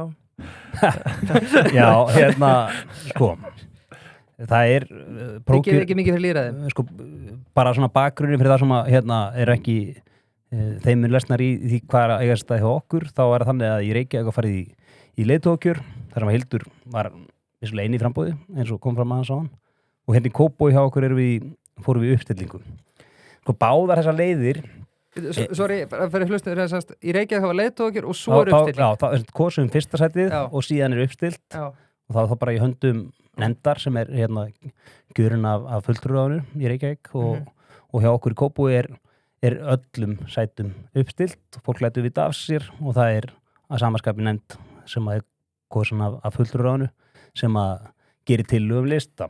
Svo reynda þarf að bera listana upp hvort sem er Reykjavík að Kópavogi til samþýttar á þessum fundi þar sem að svona okkar helstu trúnaðamenn í félagunum hafa úrslita atkvæði í þessu sko varðandi að fara þessar leiðir þá þarftu að hafa stuðning 66% eða 2/3 þeirra sem mæta á þessa fundi til að bregða frá þessar leið sem prófkjörið er og fyrir því geta bara verið alls konar ástæður. Men ég er sjálfur mjög prófkjörshneigður, mér finnst það að vera bara gott form, en það er beint lýðræði þar sem að allir sem eru skráðir í þessa flokka, flokkana í Kópavogi og Reykjavík. Þú líka verið góðar smurlavélar? Það er kannski þetta. Prófkjörlum henda mér ágætlega og það er líka því ég er ágætlega kynntur, ég er oft í tjessati dvark og hérna... Svo var ég að ringja fyrir þig. Já, en gallin er auðvitað sá að fyrir marga sem kannski hafa áhuga á sínu nær samfélagi og vilja taka þátt og taka þátt í bæjarmálunum þurfa einhvern veginn að leggja kannski allt undir sko, þú veist, einhvern veginn taka sér frí frá vinnu, þú veist, einhvern veginn fara þangað út, reyna, þú veist, að vita ekkert með þetta í fingrunum hvernig það virkar fyrir sér svona, þannig að þú ert að búa allir á ferli sem að, þú veist, leikurinn er að einhverju leiti ójafn og það hefur verið svona eitt af því sem er talið svona gagnrýnisvert við prófkjör og svona þessi smölun sem stundum verður að þú veist, þeir sem eru góðir í prófkjörum, þú veist, er ekkert endilega bestu stjórnmálamennir, skiljið. Þannig að þetta er alltaf kostur og galla við alla leiðir en við vorum með mikið prófkjör og stórt í Kópavogi síðast og þar var mikil endurinn á listanum en takturinn hefur bara verið góður og þess vegna var þessi leið ofan á en það voru alveg skipta skoðunir þetta og munaði svo sem ekkert miklu í atkvæðagreiðslu hjá okkur á fulltrúarfundinum hvor leiðin er farin og ég hefði bara tekið báðan fagnandi. Já. Jónas, þið eru lýðræðisflokkur eða ekki? Jó, það er lýðræðisveisla í Reykjavík og í Kópavogi. prókjör og eins og sætla minninga sko, ég náttúrulega myndist á það í okkar síðasta þættin, ég sleit mínum svona pólitísku barnaskum að ringi út fyrir Andra í prókjör. Það frábær skóli líka. Og núna ætla ég að kallingreiðan og Andri verður eiginlega að koma og ringi út fyrir mig. Að því ég í prókjöru í lýðræðis. Sko. En það enginn búin að fara gegn þér hann nokkuð? Já, jú, það einn sem býður sér fram í fyrsta til fjóraða, þannig að það mótframbóð í fyrsta. Já. Þess vegna þarf ég á miklum stuðningi, það mikið urgency að koma og stiða mig. Já, áðurnum förum að ég þá persónulega sko, ég ætla að byrja og aftur ég að spyrja ykkur líka bara sem stjórnmálafræðinga og spekulenta sem eruð og fylgist vel með almennri umræðu og þjóðmálum. Sko, Pétur versus Heiða í Reykjavík, Andri, horfandi á þetta utanfrá, þú veit, Kópavogi, sjáum svo sorgarsögu, allt sem í gangi í Reykjavík. Hvernig fundist þessi bardagi vera og var þetta svona klókt hjá Samfylkinguna að fara í, hefðu kannski áttu bara að láta Heiðu vera fulltrú, eins og Sjálfstæðisflokkurinn gerði með Hildi? Nei, ég held að það hafi kannski ekki verið besta leiðin fyrir þau einhvern veginn áfram. Ég held að það komið mikil þreyta gagnvart svona sitjandi valdhöfum í Reykjavík og það eitthvað sem gerist oft þegar fólk búið að sitja lengi. Heiða svolítið situr uppi með svartabitturuna því að það einhvern veginn allir búin að hverfa þessu sviði og svo rétt fyrir kosningar hún þarna akkurat borgarstjórinn sko en hún kannski ekki búin að vera það allan tíman, hvað þetta rúmt ár sem hún hefur verið þarna eða hvað það er. Pétur kemur þarna inn næstu búin sér þeirra leiðinni í prókjör Sjálfstæðisflokksins en náði að hemja sig. Það er náttúrulega ekkert prókjör hjá Sjálfstæðisflokksins. Nei, ég segi það, þannig að hann fór þangað. Mér er alltaf gaman að bara horfa á fólk takast á hugmyndir. Pétur slær mann sem svona meiri hann er hægri sinnar en hún og þannig að þetta eru þessi hægri og vinstri armur eða innan þess sem að samfylgjunni sem hún rúmar af hægri og vinstri sem eru að takast þarna á og einhvern veginn allir svolítið að keppast við að þvó hendurnar af fyrir embættisverkum að það þurfi nú að aðeins að snúa við skipinu og eitt og annað sem hefur ekki verið nógu vel gert og svona og mér finnst persónulega að það sé bara eins og Helga Vala sagði, bara ágætt að gefa Samfylgjunni frí í Reykjavík. Sagði hún það? Nei, hún sagði að það væri ágætt að gefa Sjálfstæðisflokknum frí. Þannig að ég held að það er bara ágætt að leyfa Sjálfstæðisflokknum núna aðeins að taka þetta til. Maður sér það að Reykjavíkurborg, kostnaðurinn við margt hjá borginni er hærri en hjá nágrannasveitarfélögunum. Og kostnaður Nei, það ekki að þeir eru með svo mikla þjónustur. Ég meina það fyrir eftir hvernig hún spyr sko. Það hefur verið látið, maður lesir reglulega pósta frá fólki á Facebook og alla þar sem maður fær svona einhverja óanægju fram að svona viðhaldi sé ekki nægilega vel sinnt, menn þú sér það á leikskólunum, það sem eru mikið að mikluðum skólabyggingum. Kjartan Magnússon gerði nú umfjöllunarefni í aðdraganda jóla að það var myrkur bara í miðbænum eins og hann laðir sig til að geta sangindist þá glímdu við einhverjar slíka staurar líka í Kópavogi þá er hann einhver reynir að negla mig fyrir það mjög undarlegt allt saman kann ekki skýringar á því en það komið í lag götusópun sorphirða snjómokstur er þetta komin í aðeins betra horfuni á borgin en var fyrir nokkrum árum síðan en það er eftir stýrihópin og nýja handbók en þú veist þegar segir horfa grunnþjónustuna þá er ekkert að segja að þjónusta sé svona miklu betri í borginni og eiginlega því fyrir auðvitað sko. Nei, ég veit að Jónas, þú kannski ekki verið að lýsa stuðningi við annarkvort hana en hvernig horfðu þetta þér? Pétur versus Heiða? Já sko, það sem ég hef hort til og það sem ég hef sagt við Heiðu líka er að Dagur náttúrulega vann sitt prókjör 2006 síðan þá hefur ekki verið almennilegur oddvitaslagur hjá Samfylkingunni í borginni. 20 ár. Heiða tekur við eftir að Dagur hverfur frá og þetta er bara tækifæri fyrir hana til þess að sækja sér, þú veist, mikið og sterkt umboð. Þú veist, þetta, sama hvernig fer, þá held ég að Samfylkingin komi sterkar úr því að það sé einhver sem vann oddvita prókjör, frekar en að vera krýndur þarna. Að því sögðu þá bara líst mér mjög vel á báða frambjóðundir. Með Pétur koma sterkt inn, þú veist, hann er með áherslur á rekstur, hann er með reynslu á því að þróa fasteignir innan borgarkerfisins.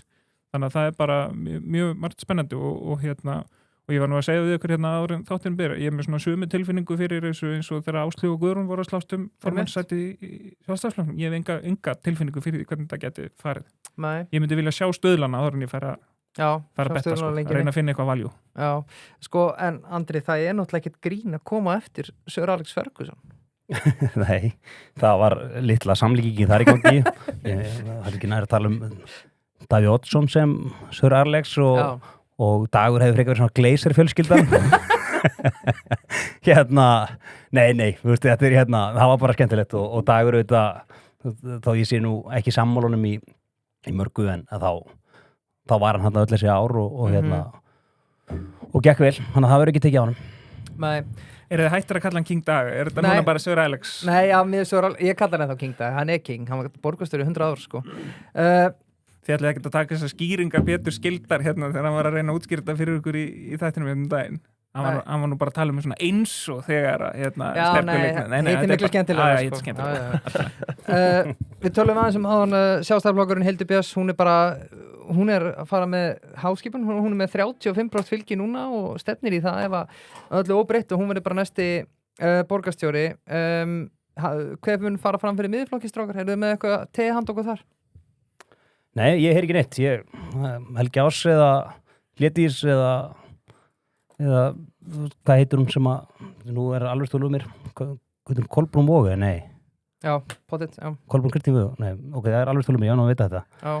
Það er svona þessi 3 sem hafa verið orðuð við framboð, þannig en ég ekki samfærum að neitt þeirra sé oddvita efni fyrir miðflokkin. En sko, að því að ég skil 100% að miðflokkurinn snýst sko í landsmálunum, en miðflokkur í sveitarstjórnum, hvað er það? Bara banna borgarlínu og ekkert annað? Það verðist vera. Já. Þeir eru svolítið með hugan við það verðist vera. Og það sé svona, kannski er eftir að setjast niður og þeir hafa ekkert verið á þessu sviði. Þannig að það verður áhugavert að sjá hverju tefla fram en svona mér finnst svona þungin í þeirra málflutningi núna í aðdraganda þessara kosninga og þeir hafa nú verið nokkuð duglegir að viðra sinna skoðanir í Kópavoginum, formaður miðflokksfélagsins í Kópavogi og það er fyrst og fremst borgarlínum sem að mér heyrist menn vera að keyra þar á. Já, sem er endarlega vinsælt topic. Viðreisn, við erum með þar 3 glæsilega frambjóðendur.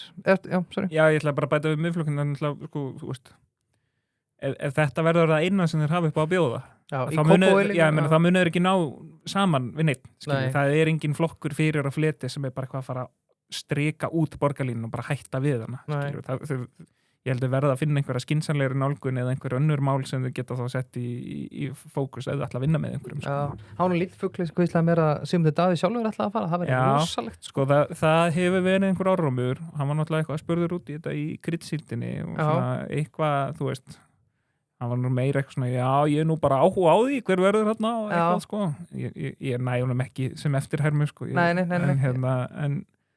En það er alveg kenning að hann held ég hafi látið það frá sér að þetta væri einhver sem var með reynslu á stjórnmálum. Þannig að hvort þetta sé einhver Vigdís Hauksdóttir eða einhver svona einhver gömul típa eða einhver útbrunni sjálfstæðismaður aftur að koma í ljós.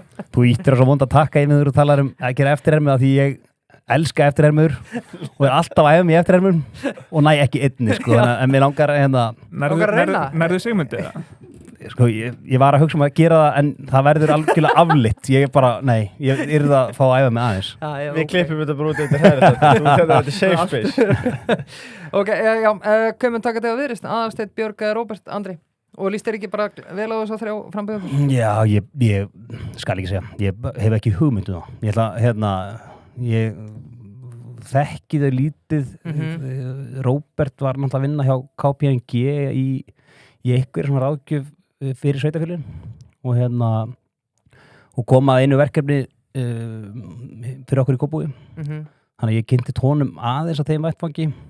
Hinn 2 hef ég náttúrulega bara séð í sjónvarpi og svona úr fjarlægð. Þannig að þetta er nú allt bara fínasta fólk sko, og bara gaman fyrir Viðreisn að hafa svona harða keppni þetta oddvitaðsæti. Það er bara, ég held að þau geti verið nokkuð sátt með það.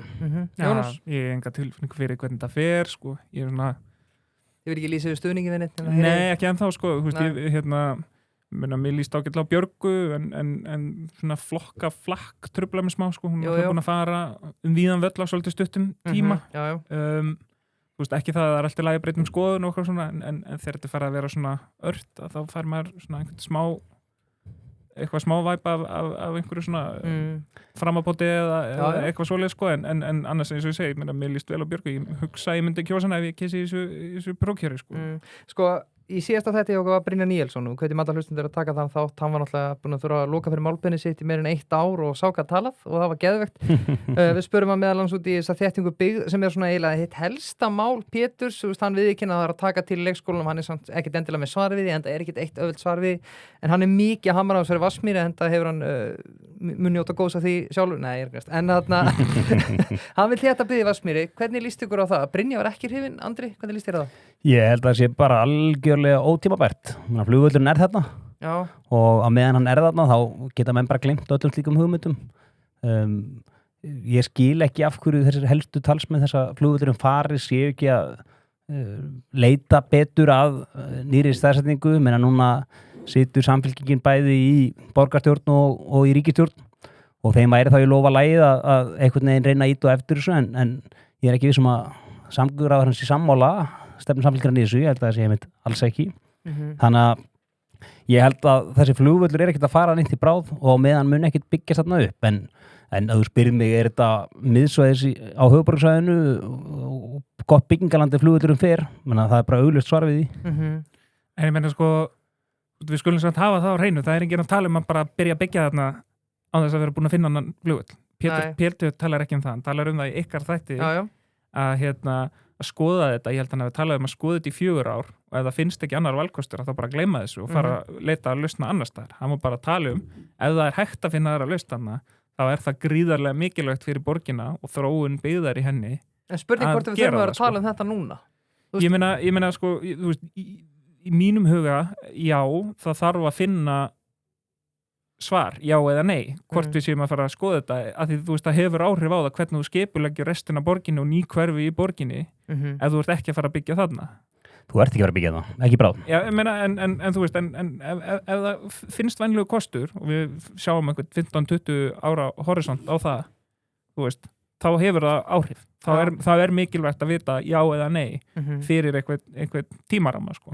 Þannig að ég bara tekur heilsunir undir með Pétri, það þarf að skoða þetta vel og segja af eða á.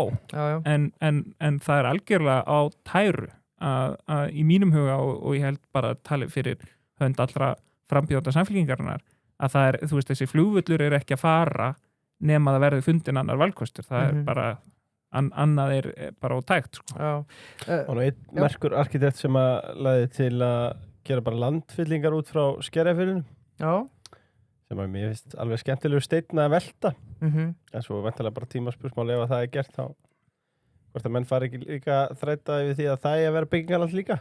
Já, svo er það. Ég meina, Kaupmannahöfn hefur verið að fylla land og byggja á því, sko, með bara ágætnum árangri.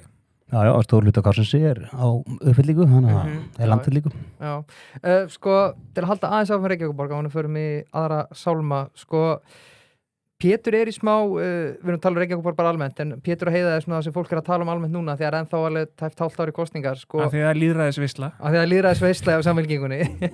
Einhvers stað þarf hann að vera. Sko, hann er í vesinni því að þegar hann mætir þarna á 9. á RÚV, þá segir hann ég er ekki að fara gegn Heiðu, svo viðurkenndi hann viðtali á eyjunni hjá DVF í dag og sagði bara auðvitað er ég að fara gegn Heiðu. Þannig að hann bara var alltaf bara kannski smá reynsluleysi og þetta er bara nýr vettvangur fyrir hann.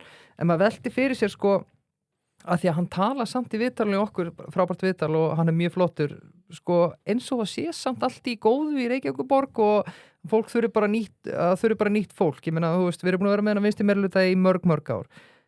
Ég get talað um leikskólamál, grunnskólamál, skipulagsmál, húsnæðismál, umferðarmál eða fjármál borgarinnar, dýrasta skólakerfi í heiminum með jafnra það slakasta, langvarandi skortur á lóðaframbúði, hefur auki kostað alla landsmenn stórfé með aukinni verðbólgu og hærri vöxtum. Af hverju ætti þessi flokkur sem ég er búin að nefna þessi atriði, af hverju ætti fólk að segja, herri já, leiðum þessum áfram að stjórna? Já. Eða þú veist, eins og Andri segir, sko, er ekki kannski komin tíma að leiða einhverjum öðrum að prófa? Já, sko, jú, fókusin hefur náttúrulega verið á að þetta byggð og að veita, þú veist, ódýra þjónustu. Ég get alveg tekið að einhver leiti undir gagnrýni á rekstur Reykjavíkurborgar, sko, það er að segja útgjalda liðina. Ég meina það eru útgjalda liðir sem að mér finnst einhvern veginn erfitt að réttlæta. En það er kannski kjarnin í frambúði Péturs. hann að segja að ef við ætlum að samfara fólk að við getum list þessi vandamál sem að við höfum greinilega ekki list nógu vel, allavega ekki að upplifum fólks sínu það, að þá þurfum við að skipta fólk í brúnni og svo það, flokksmann að svara því hvort þau séu sammála þeirri greiningu, en það svona í mínum huga allavega pitsið hans og mér finnst það ekkert vera feimnismál. Ég alveg harður að því það á engin neitt í pólitík og það á ekki að vera rýtingur í baki á einhver bjóður sér fram og bara einhvern veginn setji sitt á borðið og skiptir stuðningi fyrir því. Þannig að jú, það verkefni sem framundan held ég að sé bara augljóst að samfélkingin samfæri borgarbúa að við getum í fyrsta lagi svona varðveitt það miklu framfæri sem hafa orðið á svona borgarlífinu í Reykjavík, en samt líka list þessi vandamál sem að koma upp grunnþjónustuna og það svona bara svolítið skýrt verkefni. Ég meina eins og með þéttingu byggðar, ég held að þetta hafi verið rétt hugmyndafræði. Reykjavík var byggð í þá bílumferðar og byggjast upp á þeim tíma þar sem að einkabíllinn allsráðandi og hugsaður út frá því. Ekkert ósvipað og maður sér í Bandaríkjunum til dæmis að þessar yngri borgir, Detroit, Los Angeles, eru ótrúlega dreifðar því þær eru fyrst að koma í einhverju uppbyggingu eftir að einkabíllinn komið til. En á meðan eldri borgir í Bandaríkjunum eins og New York eru miklu meira svona úrbanista borgir, miklu þéttari byggð. Í mínum huga hefur ákveðnum áfanga bara verið náð í þessum efnum. Það búið að þétta þar sem var áður mjög dreifð byggð og núna kannski tímabært að ekki stíga kannski að bremsuna en að taka fótinn af bensíngjöfunu og fara að líta til þess að færa borgarmerkinu út og gera það þá með sömu hugmyndafræði, byggja það rétt frá byrjun í staðin fyrir að byggja dreift og þurfa sína þétta það eftir 40 ár að byrja núna að byggja þétt í nýjum hverfum, hugsa fyrir innviðum, hugsa fyrir almenningssamgöngum, þannig að við lendum ekki í því að það þurfa að vera svona sásaukafull leiðrétting og vaxtaverki sem fylgja því að þétta aftur byggð þegar að það kemur. Það löngu tímabært að færa út vaxtamörkin á höfuðborgarsvæðinu og við sjáum það ekki síst í því hversu mikið hefur fjölgað á Hvítársvæðinu fyrir utan höfuðborgarsvæði, þar að segja Akranes, Ölfus, Reykjanesið eins og leggur sig. Þarna hefur orðið algjör sprenging af því að það búið að setja okkur ramma sem óraunhæfur fyrir ungt fólk sérstaklega til þess að geta komið yfir sig þakki. Á sama tíma hefur öll áhersla vinstriflokkana verið á að byggja upp óhagnadrifin leigufélög, þar að segja að svona brjóta undan séreignarstefnunni sem hefur skapað Íslendingum mjög mikinn auð þegar á efri áran komin. Og þú getur skoðað þetta milli þjóða þar sem að það meira leigukerfi á húsnæðismarkaði eða þar sem við höfum haft hérna heima, séreignarstefnuna, að eigið fé fólks miklu meira þegar fólk komið yfir á efri ár. Það sem að við sjáum gerast þetta 2015 þegar fólk einhvern veginn í góðri trú það og nota bene sveitarfélögin sammála þetta. Þetta ekkit eitthvað einkamál samfylkingarinnar að hafa metna fyrir því að nýta innviði betur, byggja þéttar þar sem því verður komið við. En síðan gerist það verður bara sprenging í mannfjölda á höfuðborgarsvæðinu.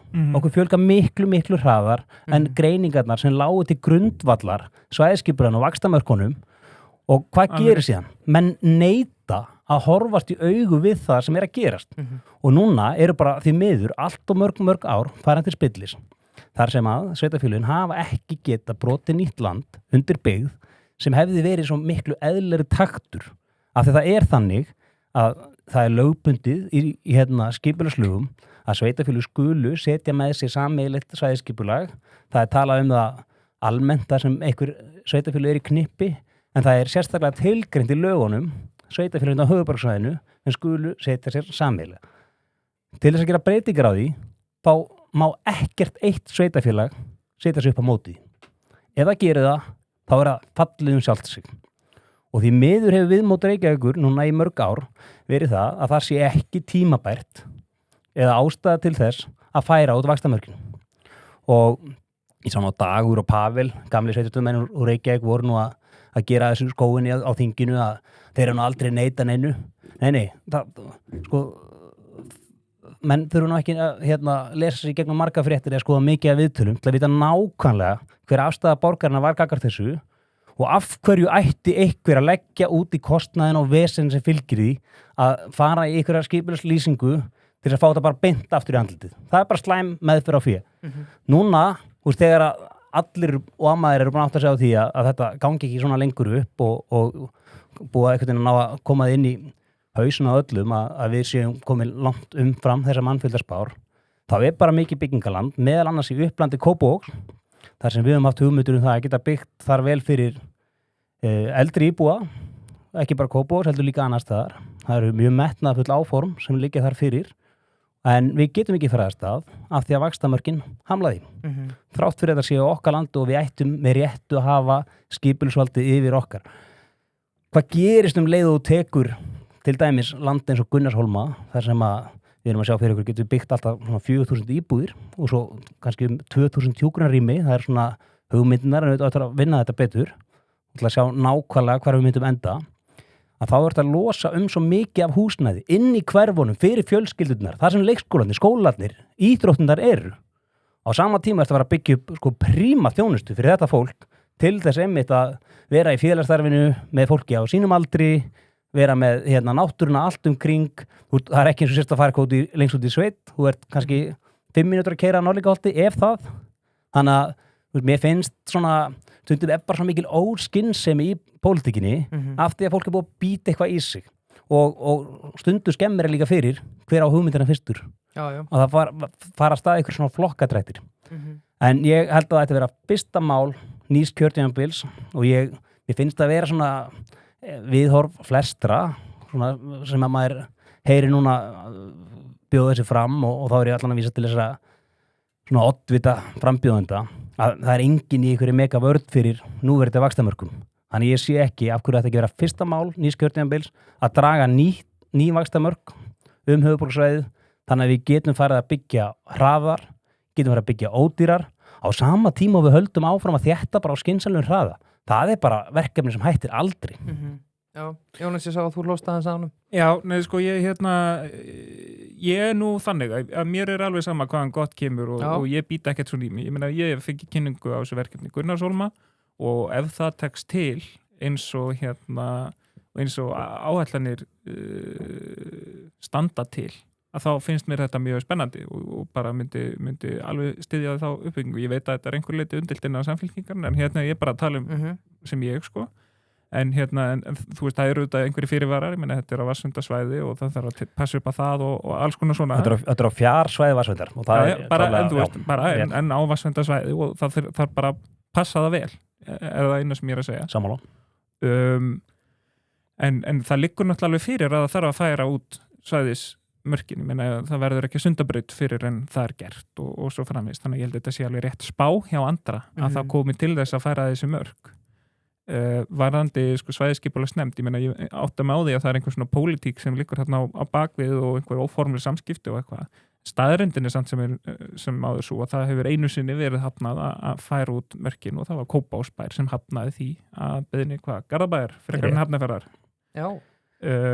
Bara varpa ljós á það voru að tala um þarna Garðabær komið skipulagslýsingu á Norðraholti við Austurkór, þar sem að Kópavogur fór svona geist fram hérna árum áður og byggði ansi nálægt sveitafélagamörkum Kópavogs og þarna í þessu tilfelli eru við með íbúabyggð þarna bara við sveitafélagamörkin og Garðabær kemur þarna fram með hugmyndir þar sem þeir segja í lýsinguna að þetta sé hugsa fyrir iðnað sem er ekki heima innan íbúabyggð og ég finnst nú borðliggjandi að Kópavogur auðvitað hafnar því að fá þá iðnað innan íbúabyggð ofan í sína íbúa. Já, ekki þetta er ekki sambærilegt því að fara út fyrir borgarmörkin og byggja þar upp af mikilli skynsemi.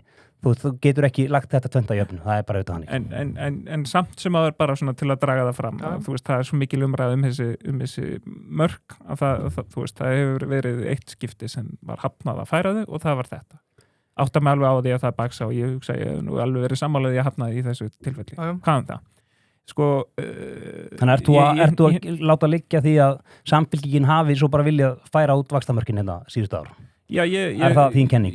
Ég þekki svo mikið til þess, nei, mér finnst það nú ólíklegt og ég held ég taki það alveg gilt að það, eins og ég segja, það hafi verið einhver óformleg samskipti þetta, en það breytir samt ekki því, menn að það er alveg rétt sem þú segir, þetta er skipulagt eftir einhverjum forsendum og svo er bara miklu meiri aukning mannfjölda en búist að við og átti fólk þá bara strax árið 2017 bara, finnum 8 ný hverfi og bara dundruðum út skiluru og byrjum að brjóta nýtt land með tilheyrandi innviðakostnaði og það þarf að leggja ragnir og það þarf að leggja rafmagn og það þarf að leggja vegi og allt þetta. Menn þetta eru gigantískar fjárfestingar. Það er ekkert verið að hlaupa í það nema að vel ígrunduðu máli. Þannig að þú veist það er alveg rétt að það átti engin vona á þessum mannfjöld en það er heldur ekki þannig eins og það er bara verið hægt að bregðast við því svona. Það er að rigga upp 15 hverfum. Það er sveitafélögum sem er að telja þetta upp áðan, Ölfus, Árborg, Reykjanesið, Akranes, Borganes sem hafa vaxið mjög hratt á síðustu árum, hafa nákvæmlega verið að gera. Þau hafa verið að taka við þessum fjölda og hafa verið að byggja ný hverfi af því að fólk þarf einhvers staðar að búa og þetta fólk kemur þó bara keyrandi yfir heiðina eða kemur keyrandi gegnum göngin eða Reykjanesbrautina og það er nákvæmlega það sem fólk er búið að berjast gegn en í staðin fyrir að fólk gerir það einhvern veginn frá rétt utan við Norlingaholt það skal bara fara yfir heiðina. En það er ekki svo við séum að leysa eitthvað með því að byggja hverfi eins og við verðum að byggja þessum svæðum innan marka höfuðborgarsvæðis. Ég var að tala áðan að það er búið að vera leiðrétta kannski ákveðin skipulags miðstök sem átti sér stað á 20. öldinni að byggja drift í þágu einkabílsins og svo stöndum við uppi með það að borgin er bara orðin þannig að hún stendur ekki undir svona dreifðri byggð. Það er ekki hægt að veita samgöngur og aðra þjónustu þegar hún er svona. Þannig að áttum að það bara henda upp einhverjum dreifðum hverfum svona og er það skynsamlegt að velta þessu vandamáli 20 ár fram í tíman og þurfa þá aftur að fara í sama sársökarleik að þétta innanum þegar byggð svæði. Er það fyrirhyggjan sem við erum að tala fyrir? Í mínum huga ekki svona svart og hvítt, alls ekki. Þú mútti gera nákvæmlega sem þú ert að leggja til, bara byggja skynsamlega en fá að brjóta nýtt land undir líka byggð. En þú ert að byrja saman við Selfoss og Ölfus, sko. Það er ekkert bynd eitthvað brjálæslega þétt byggð sem er að rísa þar, sko.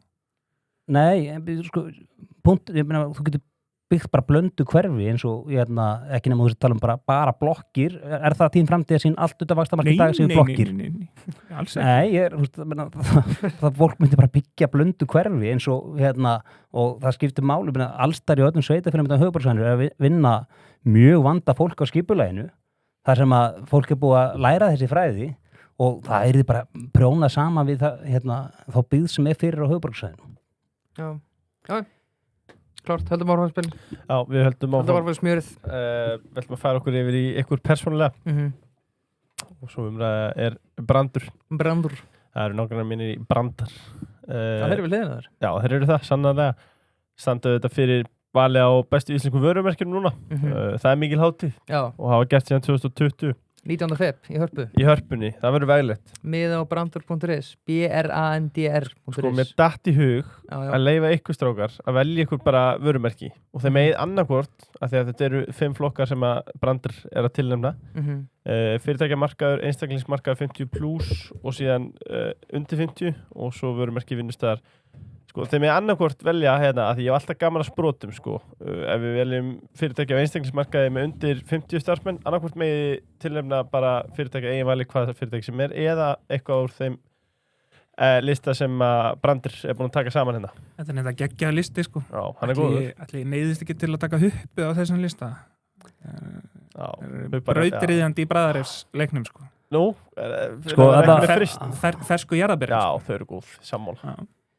Sko, á þessum lista fyrir hlustendur er Happy Hydrate, Lavasjó, Venja, Huppa, Prís, Dóttir og Húrra Reykjavík. Sko, maður ætti verandi að ræða kópó að útiloka Húrra Reykjavík strax, en þeir voru að opna núna fyrir jól verslun í Smáralitunni. Þannig að ég ekki velja bara Húrra Kópóður. Já, skemmtilegt, Húrra Kópóður. Þetta eru fantagóðir valkostir og velvalið á okkur drengir. En byrjum á þér, Andri, sko, fyrir þá sem ekki vita, verður þú að lista í kosningum í voru og í hvaða sæti þá? Ég hef látið vita því að ég hefi áhuga á að halda áfram og hefur nú væntingar að það muni takast að sjá mig þetta ekstar í efstu sætunum en hvernig þetta nákvæmlega fer, það bara í höndum uppstillingarnefndarinnar og ég bara spenntur að sjá, við erum með umsóknarfrest þar sem fólk getur látið vita sinna út þennan mánuð, þannig að það verður einhvern mann í fyrirluta febrúar þar sem við sjáum hvernig þessi listi ræðast upp hjá okkur. Verður niðurskorðar hnífurinn á lofti í uppstillingunni eins og í bænum? Já, ég er ekki vissum að þeir séu að fara að mynda hann einhvern veginn á okkur en ég minna það aldrei veit ég veit ekki. Jónas, þú vilt leiða Samfylkingurinn Kópavogi, af hverju ákvæmst að bjóði fram núna? Það er nú alveg sagði sig fyrir því. Ég hef náttúrulega alltaf verið pólitískur bara þegar ég var úlingur. Ég hef aldrei bóðið mig fram áður, mér svona bara þótt næja að vera eitthvað innan flokksins og svona. En ég kom að vinna í kosningabaráttunni síðustu fyrir þingkosningarnar. Þá flög ég heim með tvíburadætur mín og við vorum í mánuð að vinna í kosningabaráttunni. Og mér fannst ótrúlega gefandi einhvern veginn að starfa svona í pólitísku starfi, mér fannst að bara skipta töluverðu máli og eins og ég segi, mér fannst það gaman og gefandi. Og eftir kosningabaráttuna var ég alveg dauðþreyttur, búin að bara sofa í svona 4 tíma á sólarhring, af því ég held áfram sem sagt í vinnunni minni í Danmörku á meðan ég var í kosningabaráttunni, þannig að ég var ofta að fara að sofa svona 4 og vakna 7. Og ætlaði að fara í sund. Og kom þá að lokuðum dyrum, ætlaði að fara í kvöldsund á sunnudegi og átti flugdaginn eftir. Kom að lokuðum dyrum af því þá var nýbúið að stytta opnunartíma í sund. Og þegar ég var að keyra heim, það var bara, djöfull, ég finnst þetta lélegt, sko. Þannig að ég, þá fyrst fór ég að hugsa bara, kannski ætti maður bara að skella sér í þetta sjálfur, skilur. Það var lokaði sundleginni? Já, menn, þú veist, ég var einhvern veginn svona feskur úr kosningabaráttunni og þú veist, það var svona fyrsta... Hinn sundlegin var opinn, sant, sko? Það var fyrsta hugsun, nei, það var bara til 6 helgar. Já, en við... Vitur, sko. Já. En allavega, það er svona, þú veist, ég veit að Viðskiptablaðið var eitthvað, fannst þetta eitthvað fyndið, sko, ég bara eitthvað ekki komst í sund og eitthvað brjálæðir yfir því, sko. En ég bara segja, þú veist, þetta bara heiðarlega saga að það er svona fyrsta sinn sem ég hugsaði hugsununa. Fíla. Og svo svona leið árið og það var eitthvað svona pikkað í mig og eftir að það fór að spyrjast út ef við værum að flytja heim að þá var farið að leggja svolítið þungt á mig með að fara fram og ég var nú bara svo sem opinn fyrir því, sko. Og bara hef metnað fyrir þessu og finnst þetta spennandi og ég held að sé fullt hægt að gera það sem vettvangi ef maður hefur bara áhuga á því að þú veist, standa sér vel bara í þjónustu almenning, sko. Já, klárt og við höldum svona temmilega með þér, við höldum alltaf persónulega með þér, klárlega. Sko, það sem ég langar að spyrja og ég spurði Pétur út í að varandi Heiðu, sko, að það allt búið að vera svo frábært í Samfylkingunni en það samt ákallum breytingar, segir Pétur. Sko, nú ertu með þennan mann sem er búin að vera heil lengi í bæjarstjórn með Ásdísi Kristján sem að ég held bara á öðru ólastöðum vinsalasti bæjarstjórn líklega á Íslandi með mesta approval-reytingið. Er eitthvað ákallum breytingar í Kópavogi? Sko, það er bara svo ég byrjaði að tala sko innan Samfylkingarna, þá var Bergljót sem er hjá okkur að hætta, þannig að þú veist, það er fyrirsjánlegt að vera endurnýjun hjá okkur. Ég upplifi ekkert eitthvað svona brjálað ákalla breytingar í Kópavogi. Ég get bara verið sanngjarn með það. Það sem ég held að sé samt þú veist, það er ónægi hér og þar með svona hitt og þetta og held ég svona þróunina almennt. Ég meina, foreldrar að borga hæstu leikskólagjöld á landinu ef þau eru að nýta þegar þjónustu yfir 6 tímana umfram þessa 30 tíma á viku. Frístunda kostnaðurinn mikill, kostnaður foreldra og fjölskylda í bænum er mjög hár. Það er verið að taka skref í átt að skera niður þjónusta alltaf með sundið sem ég held að sé sko alveg krúsjál almenningsþjónusta sem engin annar getur veitt nema sveitafélögin og er eitthvað sem er hverjar krónu virði að fjárfesta í því. Ég meina þetta var skorið niður til þess að mæta launahækkunum kennara. Þú veist, þannig að sko hugmyndafræðin er bara eitthvað svona við þurfum að skera niður í sundið til þess að borga kennurunum laun. Einhverstað þarf að skera niður. Þetta er hækka bara skatta. Já, eða það er hægt að finna peninga annar stað. Ætlar að fara að hækka skatta á mig? Nei, það held ég að þurfi ekki. Er ekki reksturinn svo frábær, Andri? Er ekki hægt að fara bara í að auka þjónustu? Hann frábær að því að samfélgin ekki meiri hluta. Hann náttúrulega frábær að því að það er verið að selja hérna lóðir, sko, einskiptisaðgerðir til að fjármagna bæinn. Það er jákvæð afkoma af rekstur Kópavogsbæði núna án þess að þetta sé til lóðarsölu. Það alveg hreinu. Já, það er staðreind. Við ætlum ekki að fara að þreyta hlustundir hérna með veltu fyrir rekstri og svona, en hérna... Jú, ég alveg til en í öllu falli þjónustan það er verið að hérna, taka skref í átt að skerðana, gjöld fara hækkandi og það er verið að gerast, sko, gera bæður yfirleitt afturreka með að hækka gjaldskrár til dæmis á hérna sumarnámskeið barna, eitthvað sem er svona bara alveg basic þjónusta, sko. Ég geti haldið áfram það er búið að vera mikil óánægja með skipulagsmálin, það er náttúrulega gríðarlega mikil þétting hérna í Kópavogi, sko, talandi hérna Reykjavík, það er náttúrulega bara mest þétting á öllu höfuðborgarsvæðinu hérna í Kópavogi, bæði í Hamraborginu og í Silfursmára. Ég meina bæjaryfirvöld er að reyna hérna sneika þarna einhverjum blokkum hásumar, kallaða óverulegar breytingar beint ofan í Silfursmáran. Það hefur verið mikil óánægja með hérna, skipulagsbreytingar í Hamraborg, alveg þannig að það var bara heilt nýtt framboð sem fekk 2 menn inn í bæjarstjórn síðast. Þannig að þú veist, það er eitthvað líka í þjónustulundinni hjá hérna, bæjaryfirvöldum að það er ekki að skila sér að hérna, bærin sé með fólki í liði, sko. Áðurinn hleypi Andra að segjum að þú eru nýr bæjarstjóri eða fyrir meirihluta, hvað ætlar Jónas Már að leggja ofur áherslu á? Já, sko, ég allavega lítið þannig á að þú veist, ég get ekki valið mér eitthvað svona eitt mál sem er bara eitthvað, það mista ósamfærandi pólitík, sko. En ég hef Hvað er aðkallandi? Mér finnst aðkallandi að lækka kostnaða barnafjölskyldna í bænum. Mér finnst líka aðkallandi að veita betri þjónustu við eldri borgara í bænum og svo held ég að þessi líka undirleikindi þurfa að mæta betur fyrirtækjum í bænum. Það er bara sammarki brend stjórnsýslan hér og hérna, ég meina, ég hlusta á þáttin eitthvað með hérna Þorvaldi í Þottgi, þú veist, hann var ekki sáttur. Hann var ekki sáttur. Nei, og maður heyrir þetta annars staðar líka að fólk upplifir ekki að bærin líti á fyrirtæki sem sko umbjóðundir sína. Þetta er meira einhver svona andstæðingssamband þar sem að bærin er markvörður og hérna, fyrirtækin er eitthvað að reyna að skora fram. Ég held að það sé kolvitlaus nálgun. Ég vil nálgast það fyrir ekkar þannig að fyrirtækin í bænum eru bara umbjóðundir sem þarf að þjónusta. Ég held að sé töluvert hægt að einfalda regluverk og hægt að þú veist, það er líka bara spurningum sko, hvernig maður stillir upp áhættun á því að fylgja upp eftir reglum, skilur, þarftu endilega að fá stimpilinn áður en þú byrjar eða getur þú byrjað og svo bara tekið áhættun á því að þú sért með allt upp á 10, skilur, fyrir langa oftast er það náttúrulega þannig. Þetta er líka allt í toppstandi í Reykjavíkurborg,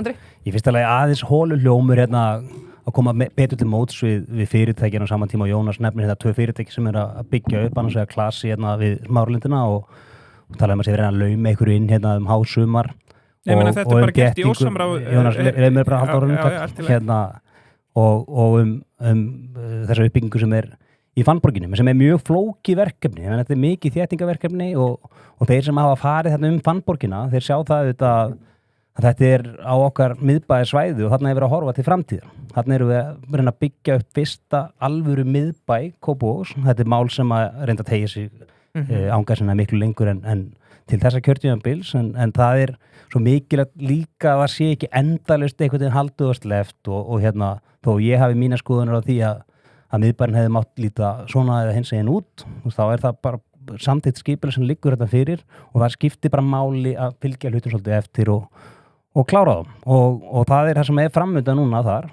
og það er, ég ætla ekki að gera lítið úr því, þetta verður rask fyrir íbúin þetta í grendinni, þarna er verið að rífa niður 3 byggingar og þarna eru íbúar, það er hjúkrunarheimili þetta við hliðin á og tölvur starfsemi, þannig að þetta er gríðarlega flókið verkefni og þetta er auðvitað hérna bara dæmi þéttingu sem að mun eftir að framkvæmdatímaði lokið skil okkur betri bæ og betri miðbæ.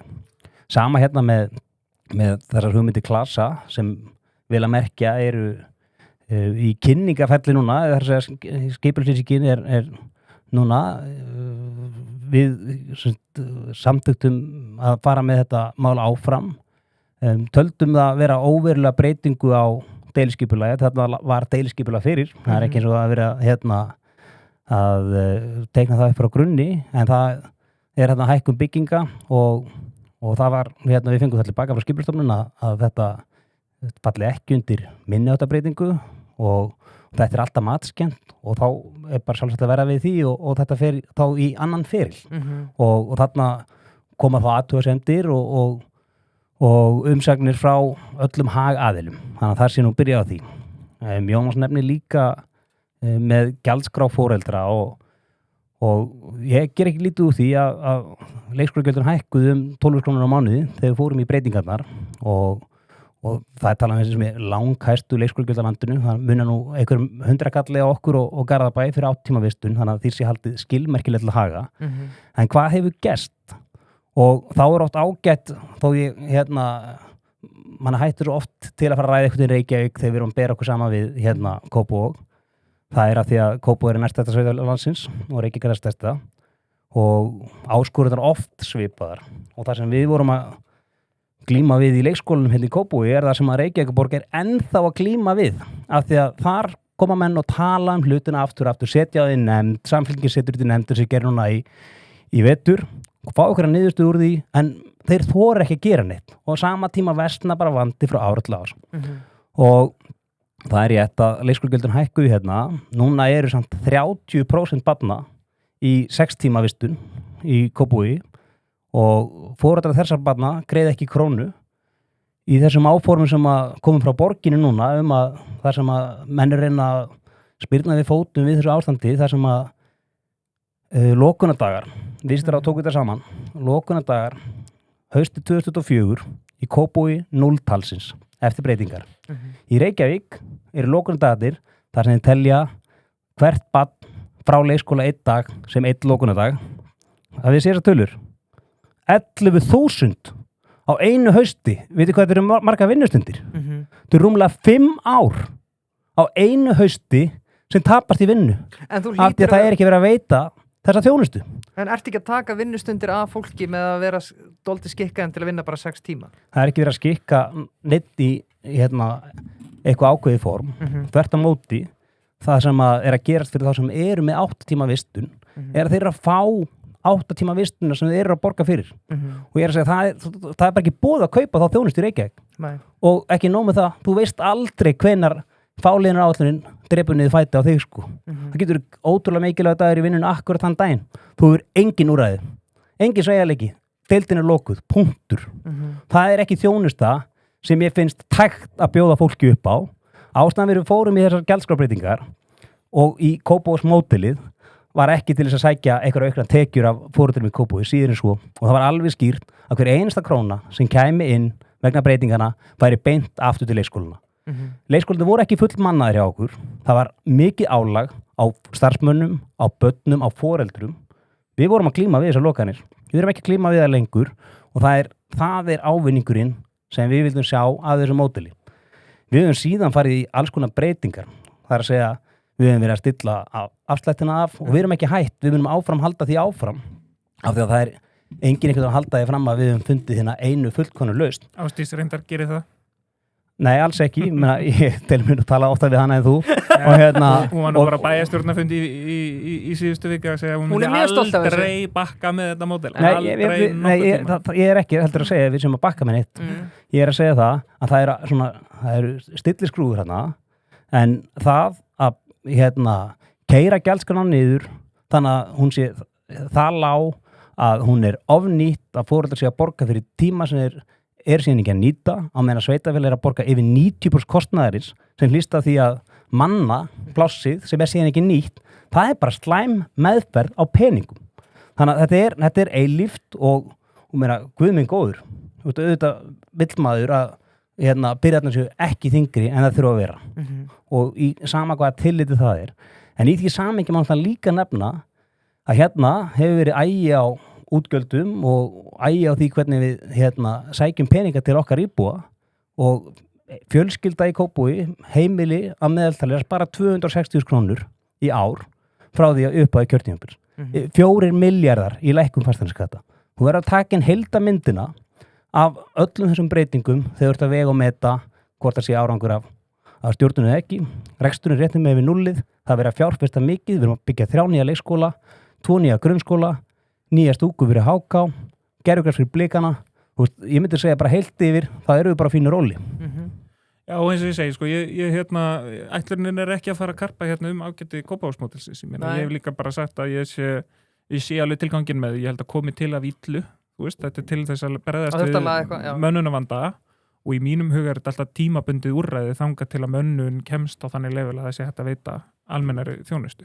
En það breytir því samt ekki að þetta eru dýrustu leikskólagjöld á landinu. Ég meina, Akureyri með gjaldfrjálsa 6 tíma vistun og þú borgar helmingi minna. Þú borgar 45.000 skall held ég fyrir 8 tíma vistun þar og eitthvað 90.000 skall í Kópavogi.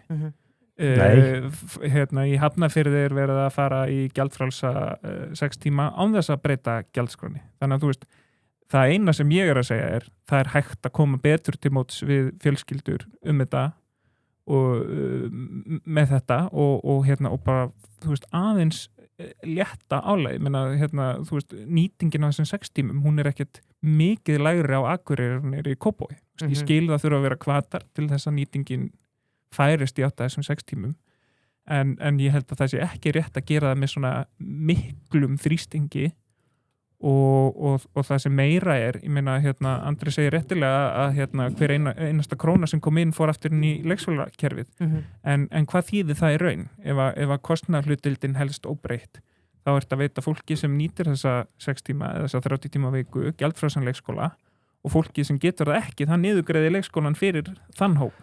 Fólki eins og ég sem bara ágætlega tekið hár og konan mín fæðingarólu, við getum nýtt okkur þetta. Þá eitthvað fólk sem að vinna bara að skúra og eitthvað sem notabenni nýtur ekki góðsarlækkun fasteignagjalda að niðurgreiða leikskólan minn. Já. Er það sanngjarnt? Er það þannig sem við ætlum að hanna þetta kerfi? Það náttúrulega ekki þannig. Í fyrsta lagi leikskólagjöld í Kópavogi ekki 90.000 krónur á mánuði eins og Jónas hélt þetta fram. Það 56.000 kall með fullu fæði. Það án afslátta. Þú ert að nefna einhverja tekjulegri hópa, það uppbyttu 50% afsláttur fyrir þetta fólk eftir því hvar það í tekjuþrepinu. Og til samanburðar þá voru þessi áform Reykjavíkur sem að þau bökkuðu með. Þau gerir ráð fyrir því að allir tekjuhópar fyrir utan einstæðinga með undir 550.000 kall myndi borga meira mánaðarlega fyrir leikskólagjöld. Þau bökuðu með þetta, virðist vera, og ætla ekki að gera neitt. Ég held bara, ég skjóta inn bara örsnögt, sko, ég held að þú getur ekki tekið dæmi tekjuþrepið til að fá afslátt í Kópavogi, þú ert hjón með held ég 1200 á mánuði, sem náttúrulega bara allir, sko. Fyrir einstæðing með 900 krónur á mánuði, þannig að borga saman og fyrir breytingar. Þannig að ég bara bið mennum að halda sig við staðreyndir af því að það var akkurat það sem við vorum að reyna að gera það vorum að innleiða þessa afslætti var að taka á þessum hópi. Svo kemur Jónas og nefnir eitthvað tekjulágan eins og hann njóti engra afslátta og að hann sé að niðurgreiða leikskólaþjónustu fyrir Jónas. Þetta bara alrangt af því að staðreyndir sú Hver þá að borga fyrir þetta? Fyrirgefðu, ef að tekjuskiptingin óbreytt milli foreldra og leikskóla og hluti hópsins, 30% ekki að borga neitt. Hver þá að borga fyrir þann hóp? Myndu þú, Jónas, nú er klármaður, ég skal einfalda fyrir þér. Þú ert 30 tímar á viku, gjaldfrjálsir, 40, þá að borga 56 með fæðisgjald. Þetta svona rúmlega 40 krónur sem þetta munir fyrir 10 tíma. Hver heldur að kostnaðurinn sé að því að vista barn aukalega 10 tíma á viku? Heldur að 40 krónur dekki það? Trúir því? Nei, ég veit að þetta er cirka 90-10% með lógikinni, þá lítur ekki að sagt það að sveitafélag að borga meira með börnum sem í 40 tíma heldur en 30 tíma, ekki satt? Vorum við ekki að tala að kostnaðarþátttakan væri óbreytt? Kostnaðarþáttaka? Sveitafélagsins á móti foreldrum. Kostnaðarþáttaka sveitafélagsins svona 90% á 10%. Svona, ef þú tekur allt yfir það heila. Ég að segja, ef þú einfaldar þetta og hugsaður, hvert leikskólaplás að kosta svona það bil 400.000 krónur á mánuði fyrir sveitafélagið. Hvort að komi inn 40 krónar tekjur með 8 tíma börnum eða 6 tíma eða ekki, það ekki make or break, það bara staðan. Þannig að sveitafélagið það að borga laun starfsfólksins sem með börnunum sem eru fullan leikskóladag og ég bara segja við þig. Já, en hver að borga laun starfsfólksins sem í 6 tíma með þeim sem borgar ekki neitt? Skattgreiðendur eins og áður með sínu útsvari og farþegagjöldum. Já, og hlutur foreldra í þeim þætti fjármagnar að þeim sem að nýta þjónustuna meira. Þess vegna eru gjöldin svona mikið dýrari líka. Án þess að kostnaðarþátttakan breytist. Þetta bara einföld starffræði, sko. Nei. Tækilegt þetta, Jónas, við skulum útkláða þetta í kortingaborðinu, það sjálfsagt. Alveg vel. Fáum við líklega aftur þegar neðdrögu kostningum. Kleipur leifa að við erum í dagskrágerð. Ánað með þetta, það á að vera smá hitt í þessu. Þetta bara glæsilegt. Getum við fengið stöðuna aftur? Já, það 16-15 í Íslandi. Jafnt í hálfleik og hálfleikur. Þetta greinilega í algjörnu. Við erum að skemma góðan leik fyrir ykkur. Gaman fyrir hlustendur líka að fá live update frá okkur. Já, svona nokkur tíma sinna. En heimafólk, það eru þetta sömu ælar og standa rentapartí, rentatent og mínirent, þannig að þeir eru búin að vera aðeins í 15 ár, þessum bransa. Ekki mæti ræktinu svo trúður, verður bara með þetta heim með þér. Þú finnur það, ég hef margoft nýtt með til dæmis rentapartí. Það hefur aldrei klikkað. Bæði hvað var að uppsetningu og samantekt. Það síðast sem maður nennir að gera eftir góða veislu að taka til. Nei, hún nennir því. Þá sjá þeir það allt fyrir slikk og svo orku náttúrunar. Við vorum aðeins að tala um orkuveituna á hann, en orka náttúruna okkar menn. Það hins vegar okkar menn. Hvernig arðgreiðslutnum það? Það heldur góða. Fáðu betri kjör með heimilisafmagni og einfaldari heimalæðslu og sjálfbæra orkuframleiðslu. Að lokum, að því þú myndist nú á ammæliðið, Birgir. Þú gafst með Dynot gjafabréf ammælisku. Og ég hugsaði, hvað gefum að manni sem á allt? Já. Það var bara eitt sem ég datt í hug og það var gjafabréf forláta frá Dynot. Það var upplifun. Ég ákvað bara að leyfa þér að velja sjálfur. Já, takk fyrir kærlega. Varstu ekki bara ánægð með þessa Dynot ammælisgjöf? Jú, mjög ánægð. Takk fyrir Leifur. Það gleður mig. Inga Tinna sölumaður að Guðsna og sáðu ekki að maður að selja íbúðuna sína og selja hana á einu sólarhring? Á 390 milljónir eða hvað var þetta? Þetta er rosaleg. Já. Fá hann í pólitíkina. Var hann búin að sjálfdra einhverjum tækjum hérna við og dreifum? Nei, það gerður, ég er ruglað saman. Já, þeir eru með uppstillingarnar í, það var hann að selja íbúð í Salakari. Já, Inga Tinna með eitthvað Dynot gjafabréf. Eða hús. Já, tvær óurkonur. Það voru í Borgartún, eða ekki? Jú. Strákar, við sáum klippi frá Einar að þeim langar aðeins að halda okkur í miðbærum, nýja, tilvonandi. Þetta bara enda bentur neðan okkur. Sáum klippi frá Einar Jóhannesi, oddvita miðflokksins í Kópavogi þar sem hann var að tala nýja miðbæ við Smáralind. Tala að vera mjög góð hugmynd en útvæslan gæti alvöru verið frá skipulagsráði Reykjavíkurborgar. Það var fjarlæga 439 bílastæði, bílakjallar á að koma í staðinn með 150 bílastæðum. Það er ómögulegt að finna bílastæði í Smáralind, slæra fram. Er þetta ekki bara rétt hjá honum? Ég sá þetta myndband og það var það viral og Einar Jónas í miklu jólaskap í þessu myndbandi, hann var að tala að það væri gaman að geta fengið sér kakó og en svona take-outi var þetta, hann náði ekki að fá bílastæði á Þorláksmessu fyrir að pikka upp einhverja gjöf fyrir konuna sinna og nú ég ger ekki lítið úr því, ég var í þessari jólatrafík líka og hún er ömuleg, það eins og fólk skríður hólunum sinum þessa daga og bara Íslendingar séu bara 5 milljónir vikuna fyrir jól. Allir nýkomnum bílpróf. Já. Og ég ger ekki lítið úr því. Það var ástand í kringum Smáralindina eins og bara annars staðar sem var á ferðinni. Þetta er ekki bundið við þetta svæði eingöngu. En það sem að mér finnst það kannski alveg góð nálgun. Þannig að ég byrja svona bara aðeins almennt. Mér finnst það ekki góð nálgun að teikna vegakerfið upp eftir því hvernig trafikkin eru verslunarhelgi eða byggja Herjól eftir því hvað þurfa komast margir á þjóðhátíð sömu helgi eða eitthvað slíkt. Þetta eru toppar og þeir eru eðli málsins samkvæmt toppar og erfiðari af þeirri ástæðu. En þessi tillaga sem þarna kom fram og við Jónas varum að ræða hérna aðeins áðan, þetta er sama mál að þarna eru vissulega gert ráð fyrir að þeir eru að byggja í áttað og inn á bílastæði Smáralindar en heimar sem eru eigendur Smáralindar, þeir hafa auðvitað fyrst og fremst hagsmuna því að fólk geti einhvers staðar lagt bílun sinum eða komist sinna leiðar til þess að fara inn í Smáralindar að vesla. Að ef fólk kemst ekki inn í Smáralindar að vesla þá þýðir að minni trafík og yfir tíma muni þá verslanir vantarlega hverfa þeim vettvangi og fara eitthvað annað þar sem að fólk getur frekar komið og versla við þau. Og kannski bara þannig skjóti áður en ég held áfram að þessi jólin þá var óvenju mikil trafík líka í Smáralindinni og það er að því að þeir voru að opna matöllina sem er náttúrulega bara þvílíkur unnaðu fyrir okkur kópásbúa, mikill aðdáandi í býr Smárakurinn þetta er mikil búbót fyrir okkur sem búum í Grænadri og eins og alla aðra. En samhliða þessari umsókn þetta skipulag þá kemur minnisblað frá heimum þar sem að þeir benda á það að þeir sjáu fyrir sér að byggja við bílastæðahúsið Norðan Smáralindar. Það er að segja, þessi stæði, þau bara færast annað. Þannig að mér finnst þetta algjört frumhlaup hjá okkar manni þarna og ég held að það kunni að vera heppilegra að menn svona kynni sig kannski málun alveg til enda áður er ana fram með svona gagnrýni, en með viðbröðum þá voru margir sem keyptu þetta og narratífið einhvern veginn að miðflokkur sé komið til að bjarga Kópavogi frá því endur svo Reykjavík, þú veist, það er ágreinilega að halda því á lofti og bara fínt, þá skulum við ræða það. Já, Jónas? Sko, ég tek undir hvað var það bílastæðin. Ég meina, mér er ekkert mál að finna stæði í Smáralindinni og ekki heldur jólin, sko. Þú veist, það er alveg stæði og það er svona frekar á Hlíðasmárunum sem getur verið erfitt. Getur verið mjög þétt, sko. Já. En það er ekki það sem truflar mig við þetta mál, sko, heldur að þetta er gert í ótrúlegri óþökk við íbúa. Ég meina skipulagsmál og þetta er orðið svo passionlaust og gelt eitthvað. Þetta snýst allt bara einhver umferðarflæði og bíla og bílastæði hér eða bílastæði þar og eitthvað.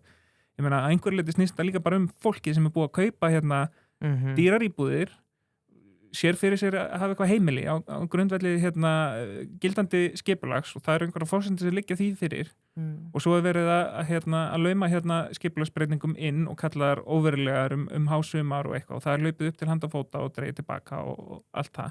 En mér finnst líka bara að skipta máli. Ég meina þetta er nú þegar ótrúlega þétt byggð. Við vorum að tala áðan um þéttingu og ég var spurður hvort ég ætti að setja bara blokka á alla viðareiti.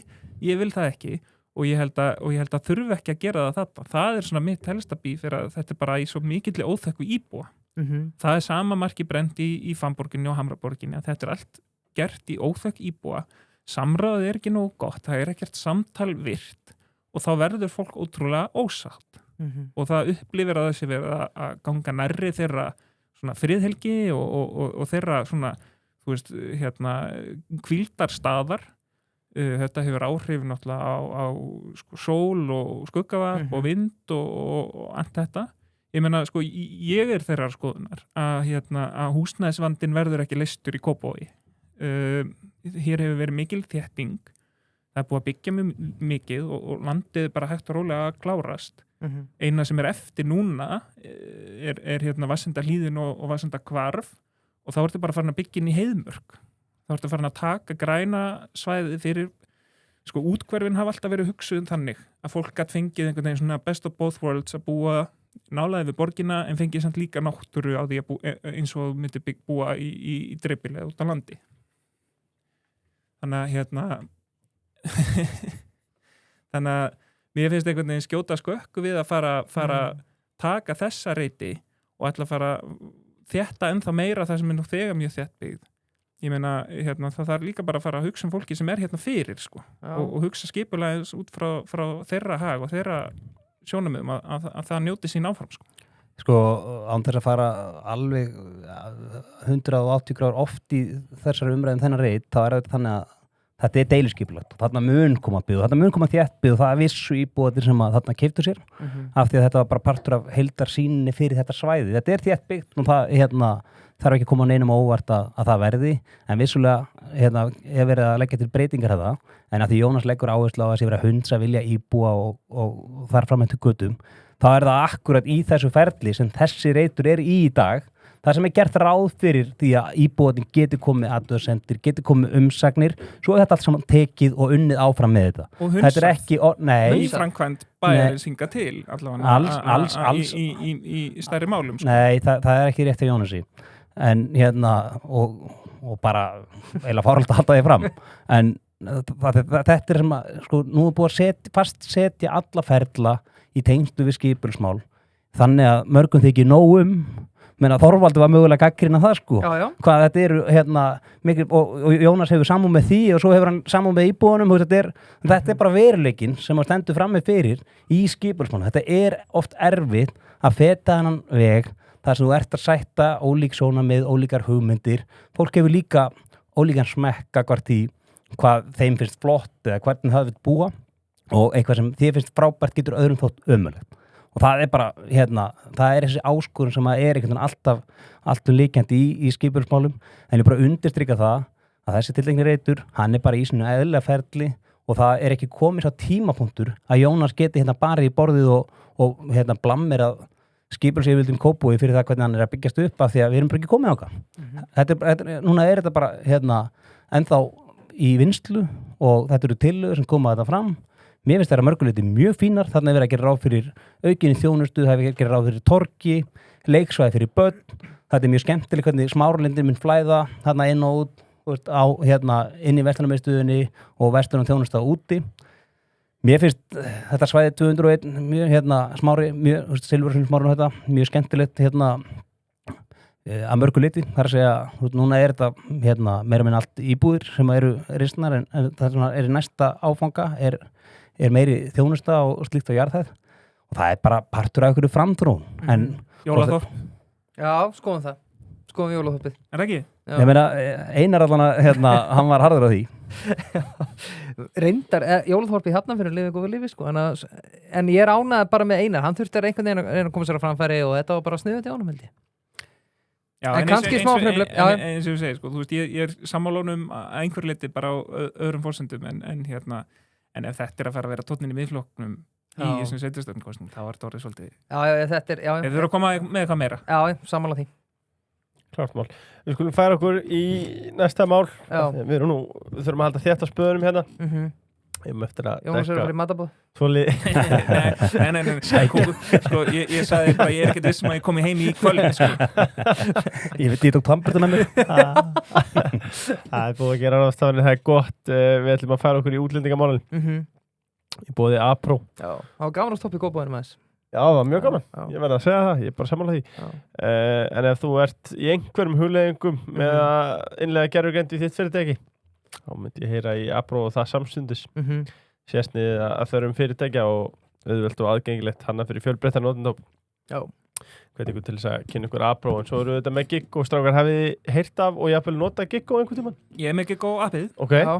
Ertu giggar eða ertu að leita að fólki? Sko, áður en ég var stundum að skoða því ég var út í Danmörk að taka að mér svona einhver verkefni í hjáhlaupum, sko. Já, skipulagsmálum. Já, gera skipulagsmálum og nei, hérna, bara aðalega þá, það er stundum auglýst eftir einhverju svona lögfræðivinnu, gera einhverja samþykktir eða eitthvað. Ég hef ekki ennþá gert það, sko. Nei. En það var svona hugmyndin. En svo er ég líka þannig gerður að ég vil helst gera hlutina sjálfur, ég á erfitt með að delegera, en ég þarf held ég kannski bara að breyta því, sko, þetta er orðið þéttur pakki hjá mér, þannig kannski fer ég að láta Gigga fyrir mig. Já. Ég er með appið og ég settir eina auglýsingu sem kaupandi, en ég mun aldrei upplýsa hvað það er, það er niðurlægandi fyrir mig. Hérna, var að hengja upp mynd? Nei, það var ekki hengja upp mynd. Skrúa saman í keinu. Þetta er svona algjört leti hauga dæmi að, en þetta er bara frjálsmarkaður og hérna. Settur þetta undir nafnleind eða? Var það hægt eða? Það er einhverja útúða mér þetta út í bæ, sko. Skemmtilegt. Giggo. Strákar, langar að færa okkur yfir til Danaveldis. Jónas, þú opnar þá Ormadós. Já. Áhugaverð afbrotatölfræði sem að Danar hafa haldið úti. Það má sjá að einstaklingar frá ólíkt þenkjandi löndum eru alltaf 3 sinnum líklegri til að brjóta af sér en innfæddir Danir. Önnur kynslóð innflytjenda frá sömu löndum er alltaf 4 sinnum líklegri til að brjóta af sér, sem er þetta varhugaverð tölfræði. Eigum við að hætta með hælisleitendakerfið alfarið? Er miðflokkurinn mögulega að hitta naglan á höfuð? Og bara langt undan sinni samtíð? Já, sko, nei, minna við berum einhver ábyrgð í alþjóðlegu samhengi að koma til móts við fólk sem er á flótta. Það er alveg klárt að hælisleitendakerfið var hugsað öðruvísi en það hefur orðið, sko, eftir þessa bylgju í Sýrlandi.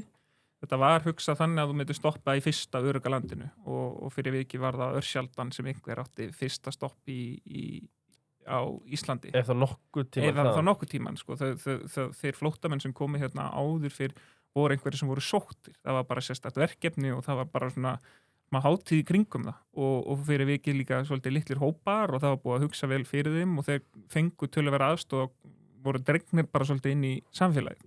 Þessi afbrota tölfræði, hún er náttúrulega ekki leiðrétt fyrir, þú veist, félagslegri stöðu og eitthvað svona, þetta er bara beinhöld tölfræði og segir að einhver leiti einhverja sögu þú veist, mismunandi þarfir hópa. Ég meina, ég tekið sem dæmi á öðrum vettfangi að ef ég myndi flytja til Afganistans væri það rosa erfitt fyrir mig að aðlagast, ég myndi þurfa að fara í gegnum bara endurmenntun nánast og bara hugsa upp á nýtt ef ég ætla að fara, þú veist, aðlaga mig að menningunni á þessu svæði og hið sama gildur þetta í hina áttina, minna, það eru bara svæði í þessum heimi sem eru ríkjandi skoðanir og viðhorf og menning er allt öðruvís en hér og ef við ætlum að bjóða þetta fólk velkomið þá þurfum við bara að taka fólk í minnamagni þannig að það sé hægt að gera það almennilega og það er held ég þessum hópum til hagsbóta og samfélaginu og þessu tölfræði staðfestir það bara, ég meina ég er ekki þar að það sé eitthvað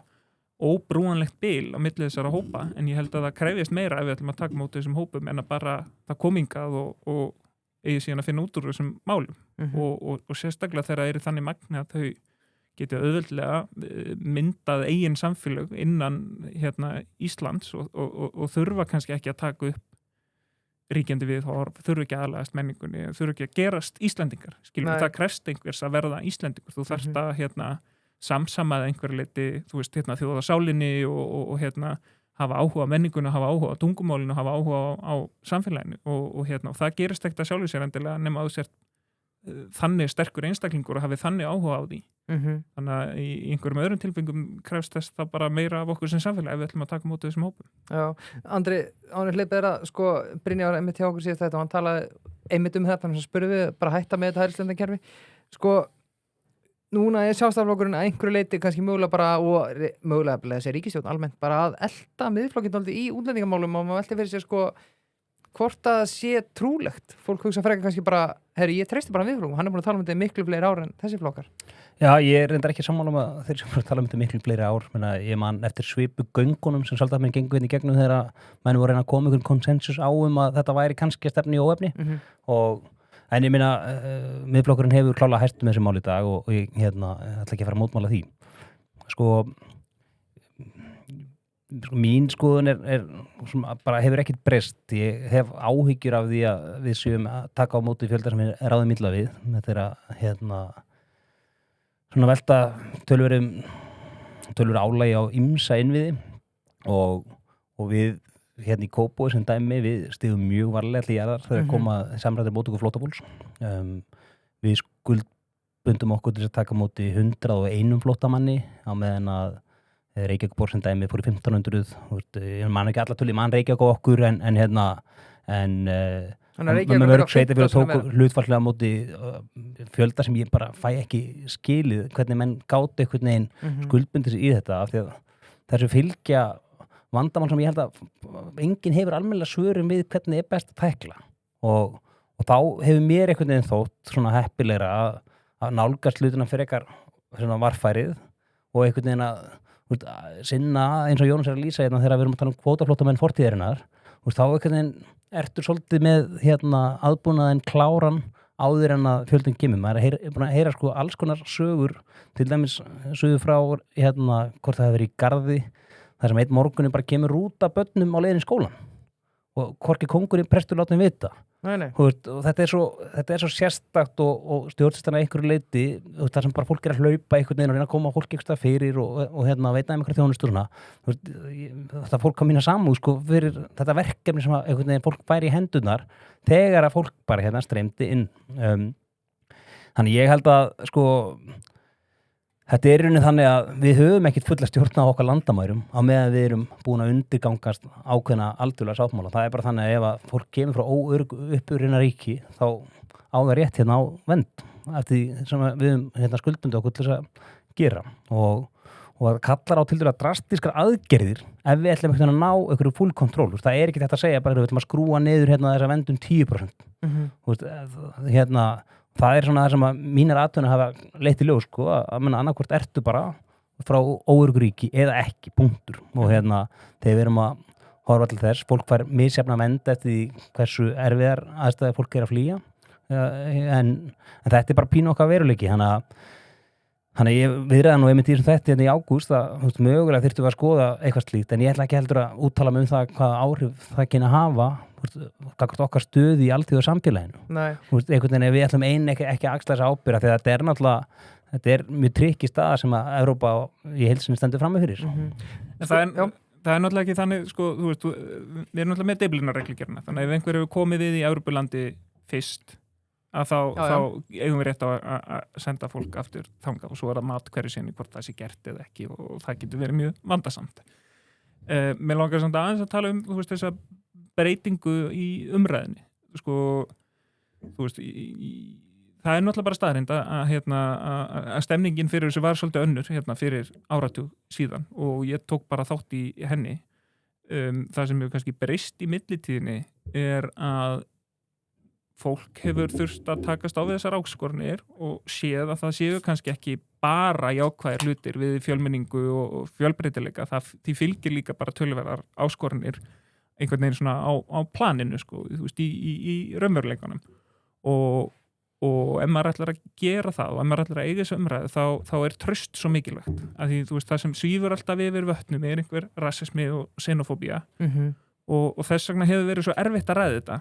Af því það er ekki trausti staðar en þegar maður er að reyna að tala þetta af einhverjum svona praktískum skynsemis sjónamiðum, þú veist að þetta verður einhver veruleiki til sem þarf að díla við, það þarf að hjálpa þessu fólki í skólakerfinu og í heilbrigðiskerfinu og það þarf að vinna fyrir þetta fólk og það þarf að kenna í tungumáli og eitthvað að þegar fólk segir að við erum að taka á móti allt og mörgum, að þá er ekki trausti til staður að viðkomandi sé í raun ekki bara rasisti og xenofób, skilurðu. Og þess vegna held ég að þessi ríkisstjórn getur gert eitthvað í þessum málum af því að hún hefur kannski eitthvað traust í því að vera ekki að tala frá þessum stað heldur að vera að tala út frá einhverjum praktískum raunveruleika, sko. En það er þetta traust sem er svo ótrúlega mikilvægt. Ég get sagt hluti og að því ég er í samfélkingunni og að því ég er vinstrisinnar og eitthvað svona að þá verður því tekið á allt annan hátt en ef Snorri Másson eða einhver segir að skilur að því traustið er ekki til staðar að þú veist, ég held að ég njóti meira trausts að vera ekki að tala frá einhverjum rasískum sjónarhóli af því það er bara ekki raunin í fyrsta lagi en líka bara út frá þú veist, þessu samhengi og ég held að það er það sem hefur skort svolítið í gegnum þessa umræðu er traustið að ræða praktísku atriðin, sko.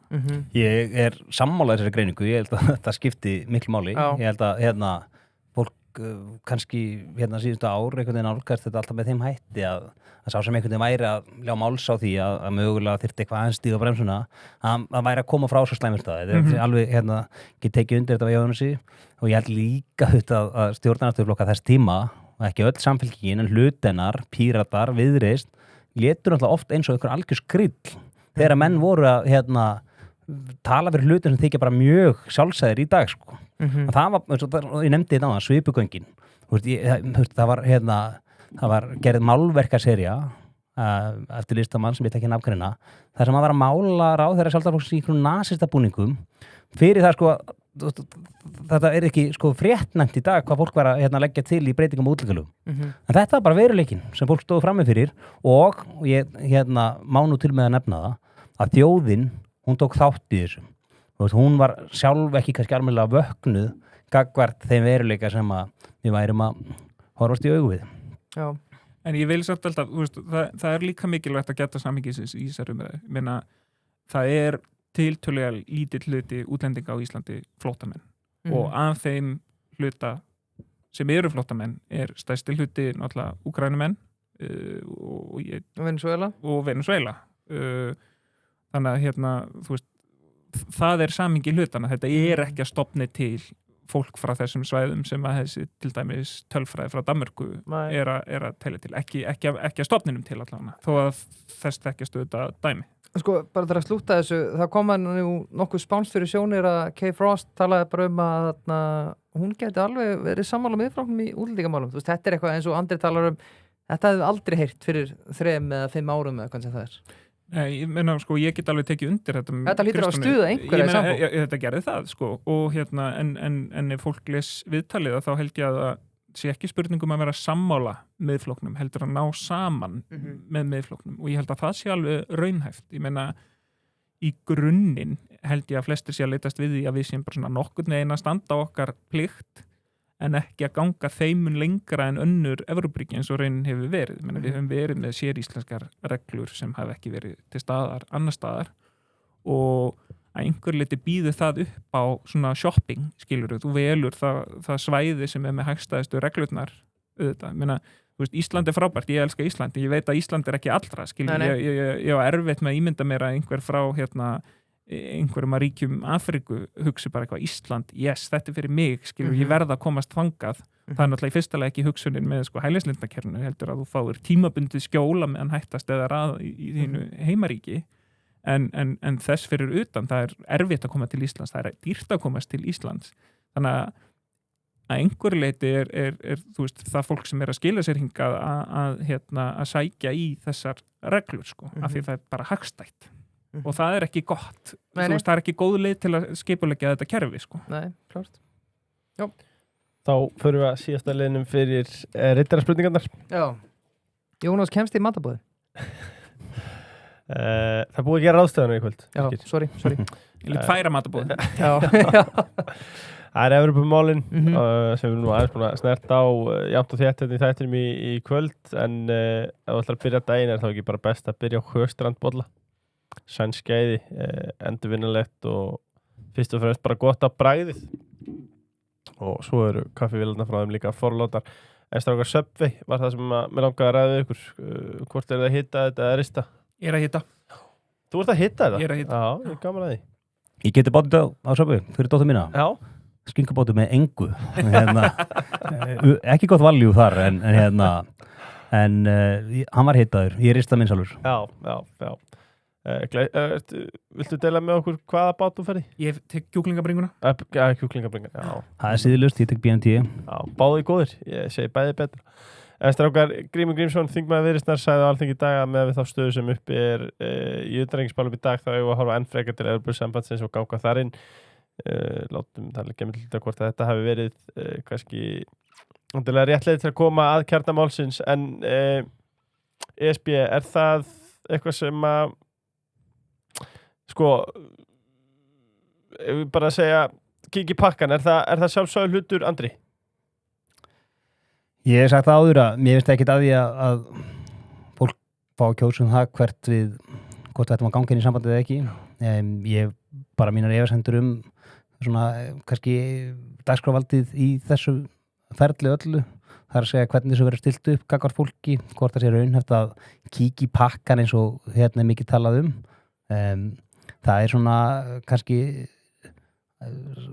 þar sem að maður hefði viljað drepa niður fæti, ef við getum gengið að því vísu að þú kjósum það hvort við ætlum okkur að fara í ferli þar sem að við erum að aðlaga okkur að reglum sambandsins ef það ferli sem býður okkar, eða þá hvort þessu treinilega einhvern veginn að spyrja án þess að sé mikill tilkostnaður og vesen muni slíka stjórnsýslu ókomin ár að einhvern veginn fá á borðu einhvern samming, þá sé ég ekkert að því að fólk fá að segja sína skoðan að því, það er svolítið ekki. Já, það náttúrulega uppleggið, það hugmyndin. Og og þú veist, ég meina að þið getur rétt ímyndað ykkur, það bara pólitískt sjálfsmorð einhvern veginn að fara í þessa atkvæðagreiðslu hvort við ætlum að halda viðram áfram og svo einhvern veginn enda bara inn í Evrópusambandinu að spyrja þjóðina. Ég meina, ég þið sjálfur algjörlega brjálaður bara út frá því hvernig, þú veist, bara þannig gerir maður ekki. Þannig að uppleggið bara, þú veist, það verður gert svona. Og svo verður einhver samningur til að kjósum. Annars þetta náttúrulega bara sjálf hætt, sko. Já.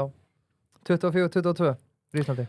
Hvernig, ef við fæ ykkur til þess að setja spekingaglerun á okkur enn einu sinni, hvernig haldið þið að þessi atkvæðagreiðsla muni fara?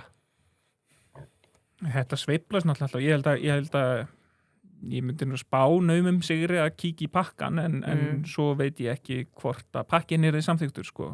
Það held ég að komi í ljós, bara svona kalt mat, sko. En það fer náttúrulega bara eftir innihaldinu, sko. Já. Og ég hef líka sagt á þessum vettvangi sem öðrum en að þetta snýst hagsmuni Íslands. Ég vil ekki gangi inn í Evrópusambandið nema það þjóni hagsmunum Íslands og ég held að það sé hægt að gera það þannig að það þjóni hagsmunum Íslands, en það bara, þú veist, margt ósvarað þar og ég held að séu margir sama sinnis. Ég ekki Evrópusinni no matter what, sko. Nei, ég held að sé ótímabært að fullur nokkuð. Ég held að hins vegar öllu, það eru alltaf kostur og gallar við allt og ég svona, ég held að fólk gæti alveg haft tilneyingu til þess að vilja einhvern veginn fá að vita hvað í pakkanum, einhver slík sjónarmið, en ég held að það gæti verið ágætt fyrir okkur staldra bara við strax og ræða hvað í pakkanum. Við fórum ágætlega yfir þetta í þættinum hérna í ágúst, þá tókum við svona svolítið á dýftina í þessum ESB-málum sem ég ætla ekki að endaka og bara hvert fólk til að fara í þátt hvað 200 og eitthvað. Já. Sörsi bara andra, 10. ágúst eða hvað það var. Þannig að ég held að það sé miklu svona gæfuríkara að við vitum alveg hvað felst í því að ganga þinn í sambandið. Ég held að nú erum við mikið að ræða fyrir þættinum, bara almennt afskipti stórvelda, hvort sem er Bandaríkin eða Evrusambandið en af einhverjum smáríkjum. Ég held að það hefur þjónað okkar hagsmunum vel að standa sjálfstæð í gegnum árin og ég held að það sé farsælt fyrir okkur að gera það áfram. Kannski eitt af því að þetta er alveg rétt og byrðist afsökunar, Andri búin að koma svo oft ef maður er að endurtaka eitthvað efni og handritshöfundur orðin latur í ritgerðaskrifum sko, en það sem ég velti fyrir mig bara er að núna finnst mér, og þetta er kannski sem við tölum við byrjun þáttar, mér finnst ríkisstjórnin vera að sérstaklega viðrist kannski vera að flýta sér dálítið mikið núna. Við sáum að yfirlýsingu vera Evrópuhreyfingunni í dag, við þurfum að fara í þetta stat, mér finnst svona að tala fyrir lokást 2027, núna í janúar 26. Ég var að tala með Brynjar, sko, þegar Gulli fór að tala um þetta við okkur í haust, þá var ég bara, það er ekki að tala með Evrópusambandinu nema þú. En svo allt í einu núna erum við einhvern veginn að misnota nota ástandið þannig að við verðum að gera þetta núna. Já, svona eins og ég veka aðeins á áðan, sko, ég ætla kannski ekki að það hefur verið að leiða alveg fyrir að menn sáu fyrir sig þessa tímasetningu núna á þessu kjörtímabili allavega einhvern tímann að efna til atkvæðagreiðslu. Mér finnst það ekki kannski alveg heppilegt svona hvernig orðan hjá sumum, ég ætla ekki að gera öllum það upp einhvern veginn að vera að nýta sér það í einhverjum pólitísku tilgangi, en engar síður þá svona þegar einhvern veginn vofir yfir eitthvað ástand vonandi tímabundið, en einhverju vilja meina það, núna sé bara einhvern nýr tími runnin upp og þá þurfum við bara að ákveða ætlar að tilheyra Bandaríkjunum eða ESB og það sé ekki þar á milli. Ég held að í einhverju svona ana út í einhverja langtíma skuldbindingu byggt á einhverju óvissu tímabili, það kunna vera óheppilegt að svona festa sig í einhverju svona þröngri sýn það, en enga síður, þetta lá fyrir að þetta kæmi og kannski telst þetta bara til tekna tímasendingi fyrir stundum ESB, ég ætla ekki að taka stærri upp með það. Já, ég meina sko, þú veist, ég nefndi hérna áðan með þetta ekki gott að nota þetta Grænlands ástand til að skora einhver stig, en það er alveg klárt eins og Andri segir, það er einhver liti breytt heimsýn og það er þetta relevant inn í þessa umræðu. Ég meina, Evrópusambandið er að koma á stopp varnarsamstarfi. Ég hef sagt það áður og ég hef, þú veist, NATO sinni og ég hef trú á NATO samstarfinu, en framganga Bandaríkjanna undanfarið misseri, þau grafa náttúrulega undan, þú veist, traustinu sem er berið til þessarar skuldbindinga, skiljuru, og þú veist, og það hefur alveg áhrif. Ég meina, þetta snýst traust á Bandaríkin í grunninn, NATO, og þú veist, og ef maður treystir ekki Bandaríkinum, að þá er kannski ekkert verra að vera með, þú veist, belti og axlabönd og vera í öðru samstarfi. Það hefur áhrif. En samt sem ára, þú veist, þetta er ekki það eina sem hefur áhrif. Það hefur líka áhrif, þú veist, hvernig þetta kemur efnahagslífinu við, hvernig þetta kemur bara svona lýðræðislegum ferlum Íslands við, hvað við fáum út úr þessu og hvað við þurfum að gefa frá okkur. Það skiptir líka auðvitað miklu máli, en þú veist, það kemur ekkert óvart að þetta hefur þetta nýja ástand, þessi nýja heimsýn, þar sem að Trump er að tala um endun í að þetta Monroe-doktrin og færa sér svolítið inn í skilna og færa sér svolítið inn í bara vesturheim og vera ekki að skipta sér að. Ég meina, NATO byggir á því að Bandaríkin sé að skipta sér að. Það er heila hugmyndin. Þú veist, og ef þeir eru að segja, þeir ætla ekki að gera það og er að láta eins og þeir eru að láta. Og maður er bara að treysta því að þetta sé bara eitthvað tilviljun að þessi forseti sé að tala svona en ekki einhverju stærri menningarströymar í Bandaríkjunum sem geti haft áhrif til lengri tíma. Að, þú veist, reiknistæmið er bara að breytast, sko. Og það, alveg rétt.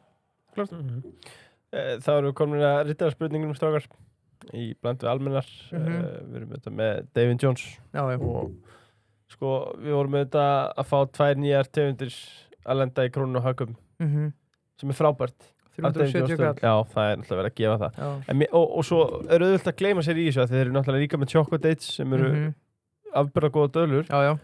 En menn megi ekki missa fókusina því að þeir eru þetta með mango chili twist. Það gleymst oft. Það svo fáránlega gott stöf, sko. Ég verð að skjóta inn, sko, af því ég ekki, náttúrulega, ekkert fyrir þetta spónu, sko. Ég forfallin nammidölu kall, sko. Þetta getur verið ógeðslega gott, sko. Hvar fær maður að kjósa þig, segir Prófkjör samfylkingar í Kópavogi. Og hvar skráum maður sig? Í alvörinni, ef maður vill styðja þig? Já, ef maður vill styðja mig, þá þarf maður að búa í Kópavogi og maður þarf að skrá sig hjá samfylkingunni. Maður þarf ekki að skrá sig í flokkin. Má ég vera búin að því ég er andra maður, en get ég líka kosið þig? Já. Hér bara félagafrelsi, sko. Lýðræði. Já, lýðræði. Það þarf heldur ekki að skrá sig í flokkin, það hægt að skrá sig sem stuðningsmaður og þá, maður gerir það alveg eins og maður skrá sig í flokkin en maður fer þá bara neðst á listan yfir aðaldafélag og skrá sig sem stuðningsmaður í staðinn og þá má maður kjósa. En ef maður er eitthvað smeykur við að skrá sig í samfylkinguna þá er allan hægt að skrá sig til að kjósa Jónas. Já, Andri að ringja út fyrir hann? Já, ég skuldar nokkuð síndul, ég heyri það. Ekki eini greiðin sem ég hef svona ítt á undan mér en núna er komið að skulda til Svo er það frumir allir í skoðan þanga sérlega þeir sem eru með 1 og 2 endastaf það er heitt á konunni þar en Birgir, þú kannski tekur rittarspurningarna Já, ég tek þær Þessir á andra sakniði Bjarna Ben? Já, ég myndi segja ég sakniði hans af pólitíksviðurum, ég fannst hann vera góðu grennandi yfirvegaður klár Myndirðu fyrir ekki að vilja hafa hans sem formann? Mér er lítið betra það má orða þannig en auðvitað eins og alltaf menn þurfa að vita sinni vitjum tíma og ég held að hann ber sér ekki illa, ég held að hann sé nú bara eitthvað litið frelsinu fein. Já, ég held að hann ég vorkenni nú ekki neitt. Talandi svör Alex, sko, ég held ég að mér þess að tekið þessa viðlíkingu í síðasta kattþætti Bjarni væri eins og Ferguson að hætta og nú værum við að taka Solskjær og faðan að verra, sko. Já, ok. Já, en Bjarni Ben var svör Alex, það er klárt. Það er eitt fárveikur sjálfstæðismaður sem spyr, sko, er fylgi sjálfstæðisflokks búið að finna botnin og af hverju er miðflokkurinn að vinsæll? Þessi líklega til andra en Leifur Jónsson svara fyrir þetta líka. Já, hér skulle ég byrja. Ég held að við hljótu nú svona að vera að finna eitthvað botni í þessu. Það verðast að segja að það eru ákveðum ombrið að vera í stjórnarandstöðu og vera á svona þessu downswingi, svo ég leið mér sletta frá síðustu kostningum. Ég held að núna fari það er tíma sem eru framundan með sveitarstjórnarkosningarnar þar sem að svona ný andlit taka svolítið sviðið einhver tíma. Ég held að það geti verið svolítið ferskur andari fyrir flokkin og ég held að það skipti miklu máli fyrir okkur hvernig þessar kosningar fara og hvað við fáum upp á kossunum og ég held að það sé engin ástæða að vera eitthvað lítlýsi með það. Ég held að við eigum mjög sterkt fólk á sveitarstjórnarstigi all land og ef menn halda vel á spilunum núna næstu mánuði þá held ég að við getum séð svona einhverja viðspyrnu í því. Lukas Leo kemur með eina mjög sanngjarna... Má ég ekki koma með Lukas Leo... Nei, já, hvað er með það? Hvað segir þú? Nei, ég meina sko, ég er bara svo mikið áhuga á þessu og mér er gaman að setja á mig svona spekingahattin. Já, sko, þið áttu að vera okkar svona spekingadúó og þið reyndar eru náttúrulega frambóðskallar, sko. Já, þið getaði haldið því áfram, já. Þið eru iconic dúó. Já, hvernig hóruðu þetta við Jónasi? Sko, ég meina, ég held að sjálfstæðisflokkurinn sé að einhver leiti í svona sjálfsmyndarkrísu. Ég segi það bara því ég sé þetta hjá mér í með einn flokki. Það var tímabil þar sem að samfylkingin var minna að tala fyrir einhver svona hefbundinni jafnaðarstefnu og meira Þið voru í 5% fyrir korteri síðan. Já, sko. og síðan kemur Kristrún og er bara með rosa skýra sín og svona mikið sjálfstraust á þeirri sín og næra að tala til fólks í gegnum hana og ég held að það sé einhver leiti að gerast sama hjá sjálfstæðisflokknum. Þeir eru ekki vissir hvernig hægri flokkur þeir eru svona að reyna að elta miðflokkin en munu aldrei fullnægja þörfum þeirra sem vilja kjósa miðflokkin. Þú veist, þetta var það sem ég var að tala áðan, þeir eru alltaf bara ekki miðflokkurinn og ef þú vilt kjósa miðflokkin þá kýstu bara miðflokkin. Þetta er svona eins og þegar Einar er að tala að kjósa Framsókn í borgin eða þú vilt hægri meirihluta, kýstu náttúrulega bara sjálfstæðisflokkin í borgin eða þú vilt hægri meirihluta. Það sem ég sakna svolítið er bara svona hefbundin íhaldsstefna, svona Winston Churchill íhaldsstefna, bara þú veist, félagsleg gildi, félagsleg samheldni og svona fókus á það, sko, frekar en já, þú veist, þetta er náttúrulega bara svo brotkent líka, það sjálfstæðisflokkurinn er þetta stóra breiðu flokkur en þú veist, það er engin hreinn tónn í því sem kemur í málflutningi sjálfstæðismanna. Þetta er ýmist allt eitthvað svona nýfrálshyggju, verðum að gera allt fyrir markaðinn, einhver að reyna að elta miðflokkinn og svo einhverjir í einhverju allt öðru. Kannski alltaf viðreist líka. Alltaf viðreist, þannig að þú veist, það vantar einhvern hreina tón. Það veit lengin hvað maður gengur að lengur með sjálfstæðisflokknum og það fylgi sem er eftir held ég að sé meira á einhverjum svona sögulegum merk heldur en endilega að það sé verið að heilla einhverja kjósendur. Þetta er bara fólk sem hefur alltaf kosið sjálfstæðisflokkinn og er svona tregar en aðrir við að skipta það, sko. Já. Lúkas Leó spyr mjög sangjöld spurning, hvert fyrir allir minn sparnaður á hlutabréfamarkanum? Ekki bara gangið vel árið 2006 og og halda vorum að setja spurningar. Lúkas er duglegur. Já, hann er duglegur, mjög duglegur. Þessi er þetta góð frá Ellerti Þórsinni sem er Kópavogsbúi og fæ gott svar frá þeim brósum. Hvað þarf að gera til að gera miðbæ Kópavogs að sóma samlegu miðbæ? Leiðum bara andra að byrja. Já, við rættum í dagins fannborgarskipulagi, menn að þar er gert ráð fyrir því að 3 hús víki og þarna komi íbúðir með þjónustu jarðhæð. Ég held að það sé klárlega mikil bót frá því sem núna er, en það er óheppilegt að mörgu leyti að bærin hafi ekki byggst upp kannski með meiri miðbæ, torgi og einhverju slíku, þannig að við þurfum auðvitað bara að vinna svolítið með það sem við höfum og það sem að svona er framöndan og væntalega svona mánaðamótin, þá munum við sjá framkvæmdir hefjast við niðrif á fyrsta húsinu. Þeir eru þetta byrjuð án byggingarleyfis eins og við verið sagt frá. Nei, svo var það eitthvað misskilningur. Já, það var nú snarlega stoppað og auðvitað bara mjög óheppilegt, þannig að sagt, ekki lægi og en það er búið að leggja inn alla pappíra og byggingafulltrúi gefur þá út byggingarleyfi á niðrifið þegar það þarf að segja ef þeir pappírar eru allir eins og þeir eiga að vera, þannig að það er það sem er framöndan þar. Svo auðvitað erum við líka að horfa á þetta svæði í grendu okkur hér, þar að segja á svæðinu 201 smári, þar sem að verður líka eitthvað við að hafast úti með verslunarþjónustu, þannig að við erum að Dalvörun að byggjast upp líka, það er Sorpavíkja og það er að koma þjónustan kannski ekki að tala beint miðbæ í þeim skilningi, þannig að miðbærin er áfram á þessu svæði, Menningatorfan 200 Fannborgin, en svona byggja upp annan kjarna sem er mjög miðsvæðis á öllu höfuðborgarsvæðinu, þannig að þetta þjóni svona vel þeim þörfum sem að Kópavogsbúar þurfa og við sjáum það bara að fá þessa matöll þetta er svo löngu tímabært að fá eitthvað svona meiri þjónustu og það er það sem að svona skipulagssýnin okkar hefur verið núna síðustu ár og líka hjá forverum mínum í bæjarstjórninni. Já, sko ég er svo sem ekkert brjálæðslega djúpureyða með sterkar skoðanir á þessum málum. Ég er bara ekki þannig kall, sko. Ég er ekki mikill skipulagskall í grunninn. En það þarf ekki að verða það? Jú, ég meina ég er svona að skoða þessi mál en það sem ég brenn fyrir er þjónusta við fólki í bænum, sko, og skipulags. Þú veist, ég hef áhuga á skipulagsmálum að því leyti sem að það þjónar því að veita þessa þjónustu og skapa eitthvað samfélag.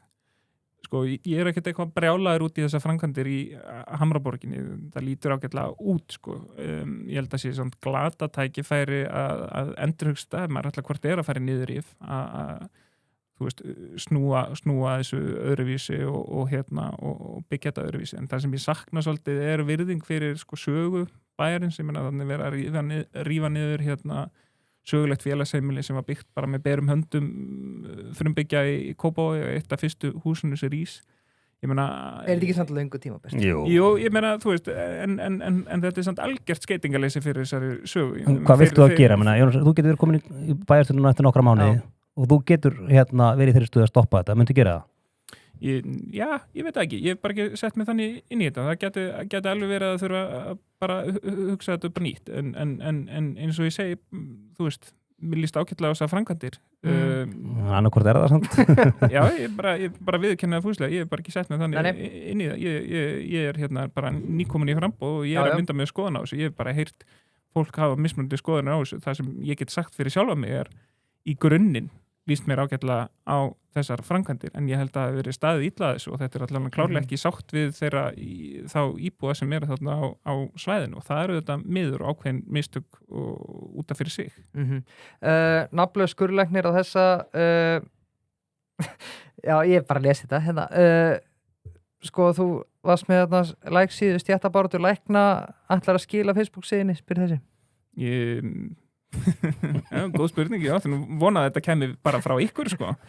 Nei, rittarinn að sjá þetta. Já, ég meina, allt í lagi að spyrja þetta, sko, sagan svo að þegar ég fer að hafa áhuga á samfélagsmálum að þá þarna verkfall lækna.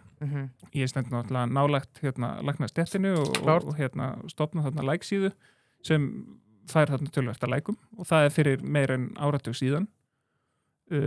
Hún situr síðan bara óhreyfð og ég ætla að breyta henni í bloggsíðu og fara að skrifa eitthvað inn í þetta en það verður síðan ekkert úr því og svo bara í staðin fyrir að stofna nýja læksíðu þá breyti henni í frambáðssíðu það er bara hann er það. Já, bara flott. Hérna gefur annar sorry, Jónas að fá það beinni frá nafnlausum en það eru með hægri arm sem að hlusta á okkur. Hann segir það allt í toppstandi, Ásdís kökkin þarf að breyta einhverju. Já, við erum búin að fara yfir þessum þætti. Það er ekki eins og það brenna allt hérna í Kópavogi og mér finnst það svona leiðilegur málflutningur þegar látið þannig. Hlutirnir virka bara ágætlega. En það þessi þróun að þjónustu að skerðast, gjöld að hækka. Hvernig þjónustu skerðast að þínum mati?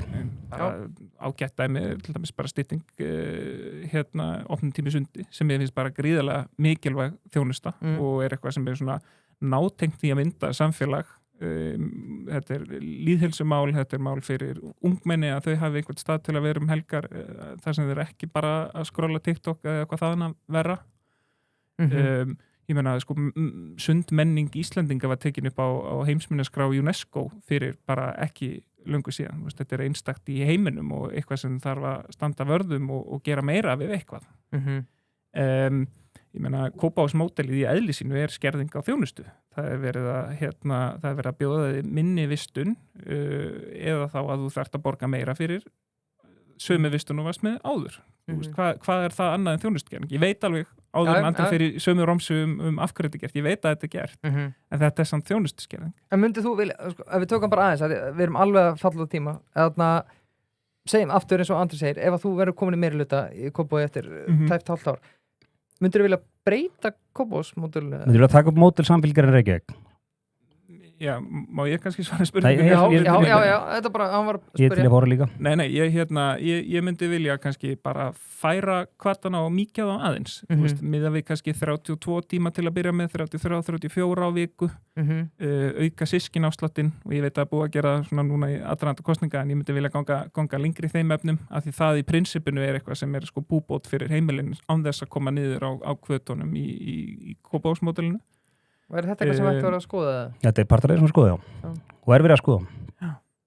Þannig að eins og ég segi, sko, ég skil okkur þetta gert og það sem ég líka ítrúið í mínum huga þetta tímabundið. Það verið að bregðast við ákveðnu ástandi í leikskólum, það sem hefur verið flótti úr leikskólakennara stéttinni.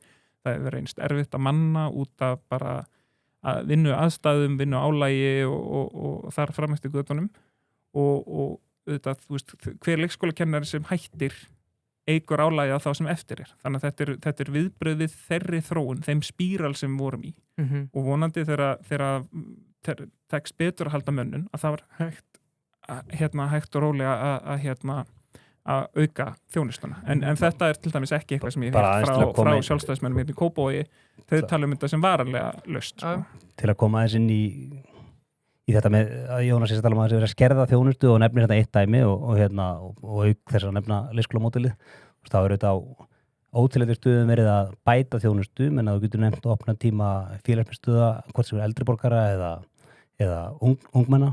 Þú getur nefnt íþróttamannvirkin sem er verið að fjárfesta í þannig að íþróttafélögin hafi yfir fleiri íþróttímum yfir að ráða.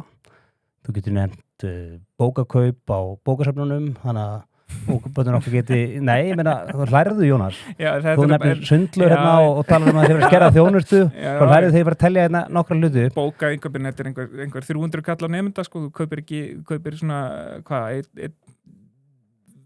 1/6 úr barnabók fyrir það sem við verðum að leggja til sko.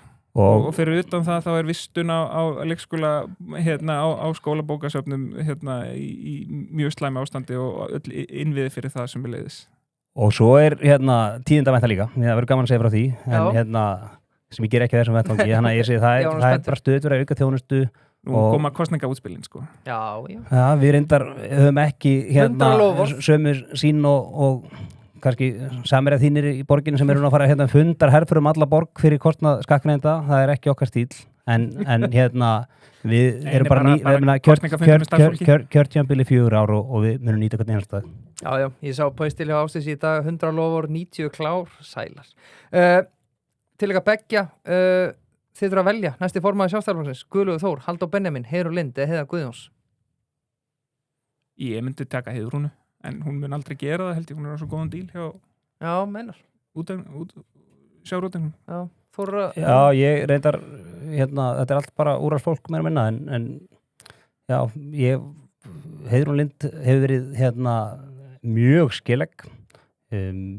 Heiðar er svona hann tekur stórt upp í sig svona kallar ekki alltaf sinna og bara mætir óhrættur í bara hvaða orðustur sem er. Nú síðast bara bankinn sjálfur. Stjórnarformaður.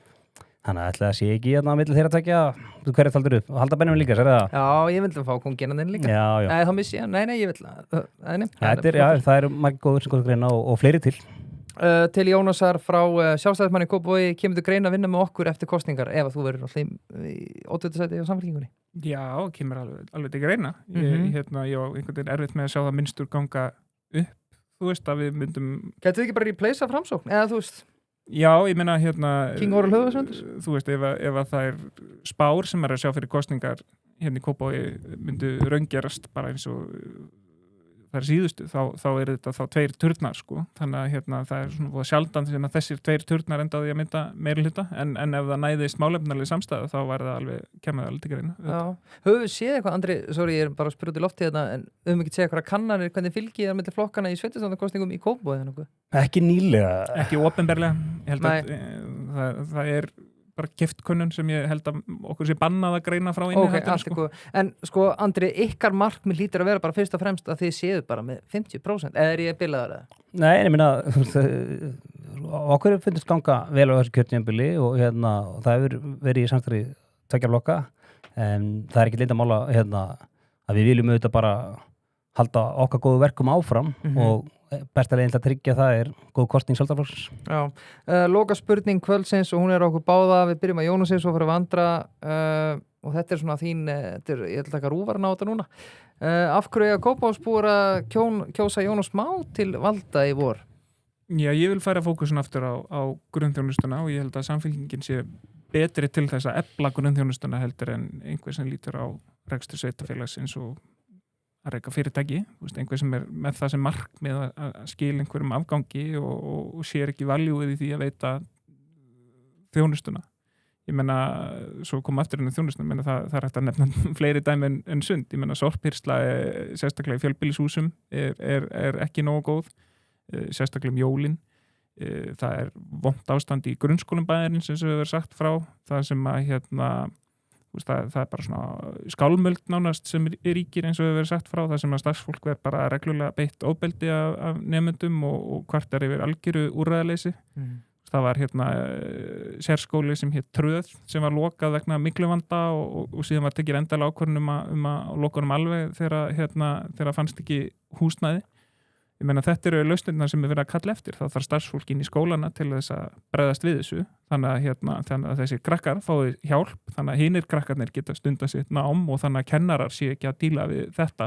Ofbeldi á vinnustað og ná ekki að komast í kennslu er að forgangsraða sérkennslu budgeti í að díla við þetta í staðan fyrir að sinna sérkennslu. Þetta er stór hluti af þeim vanda sem er í skólakerfinu. Við ætlum að fara að tala um hann.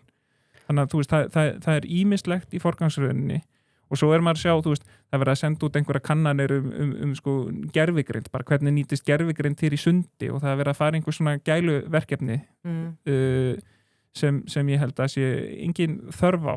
þú veist, í staðin fyrir og aðrar bara svona duldar þjónustuskenningar, það bara orðið nánast ómögulegt að ná sambandi við einhvern á bæjarskrifstofun, þú veist, það allt bara að bóka tíma eða eitthvað, það ekki lengur hægt að taka bara upp tólið og ringja og fara svör við sín spurning, þetta auðvitað líka bara mikilvæg þjónusta og samskipti við íbúa, þannig að það alveg klár fókus hjá mér að fara í þessi mál og setja þau í forgrunn. Andri Steinn, á hverju fólk að kjósa ykkur í Sjálfstæðisflokknum áfram? Sko, ég myndi segja að hérna heilt yfir gengur allt bara þrjusuvel. Það að segja að við erum að fjárfesta með fókusin á réttum stöðum, finnst mér, forgangsröðin í góðu lagi, reksturinn góður, hann ekki eins og hjá fyrirtæki, eins og ykkur vilja meina, heldur ef verið að tryggja það sé ekki skuldasöfnun hérna til framtíðar, af því að það dregur bara út í svigrum sem verður til staðar síðan mér. Og þó að Kópavogsbær sé að skila jákvæðri afkomu, þá þetta ekki úr ykkur korti að mínum mati, og menna þetta nýtist þá bara beint til niðurgreiðslu skulda, en það hafa skuldahlutullin verið að fara niður. Þannig að það verið að byggja til framtíðar í öllu tilliti.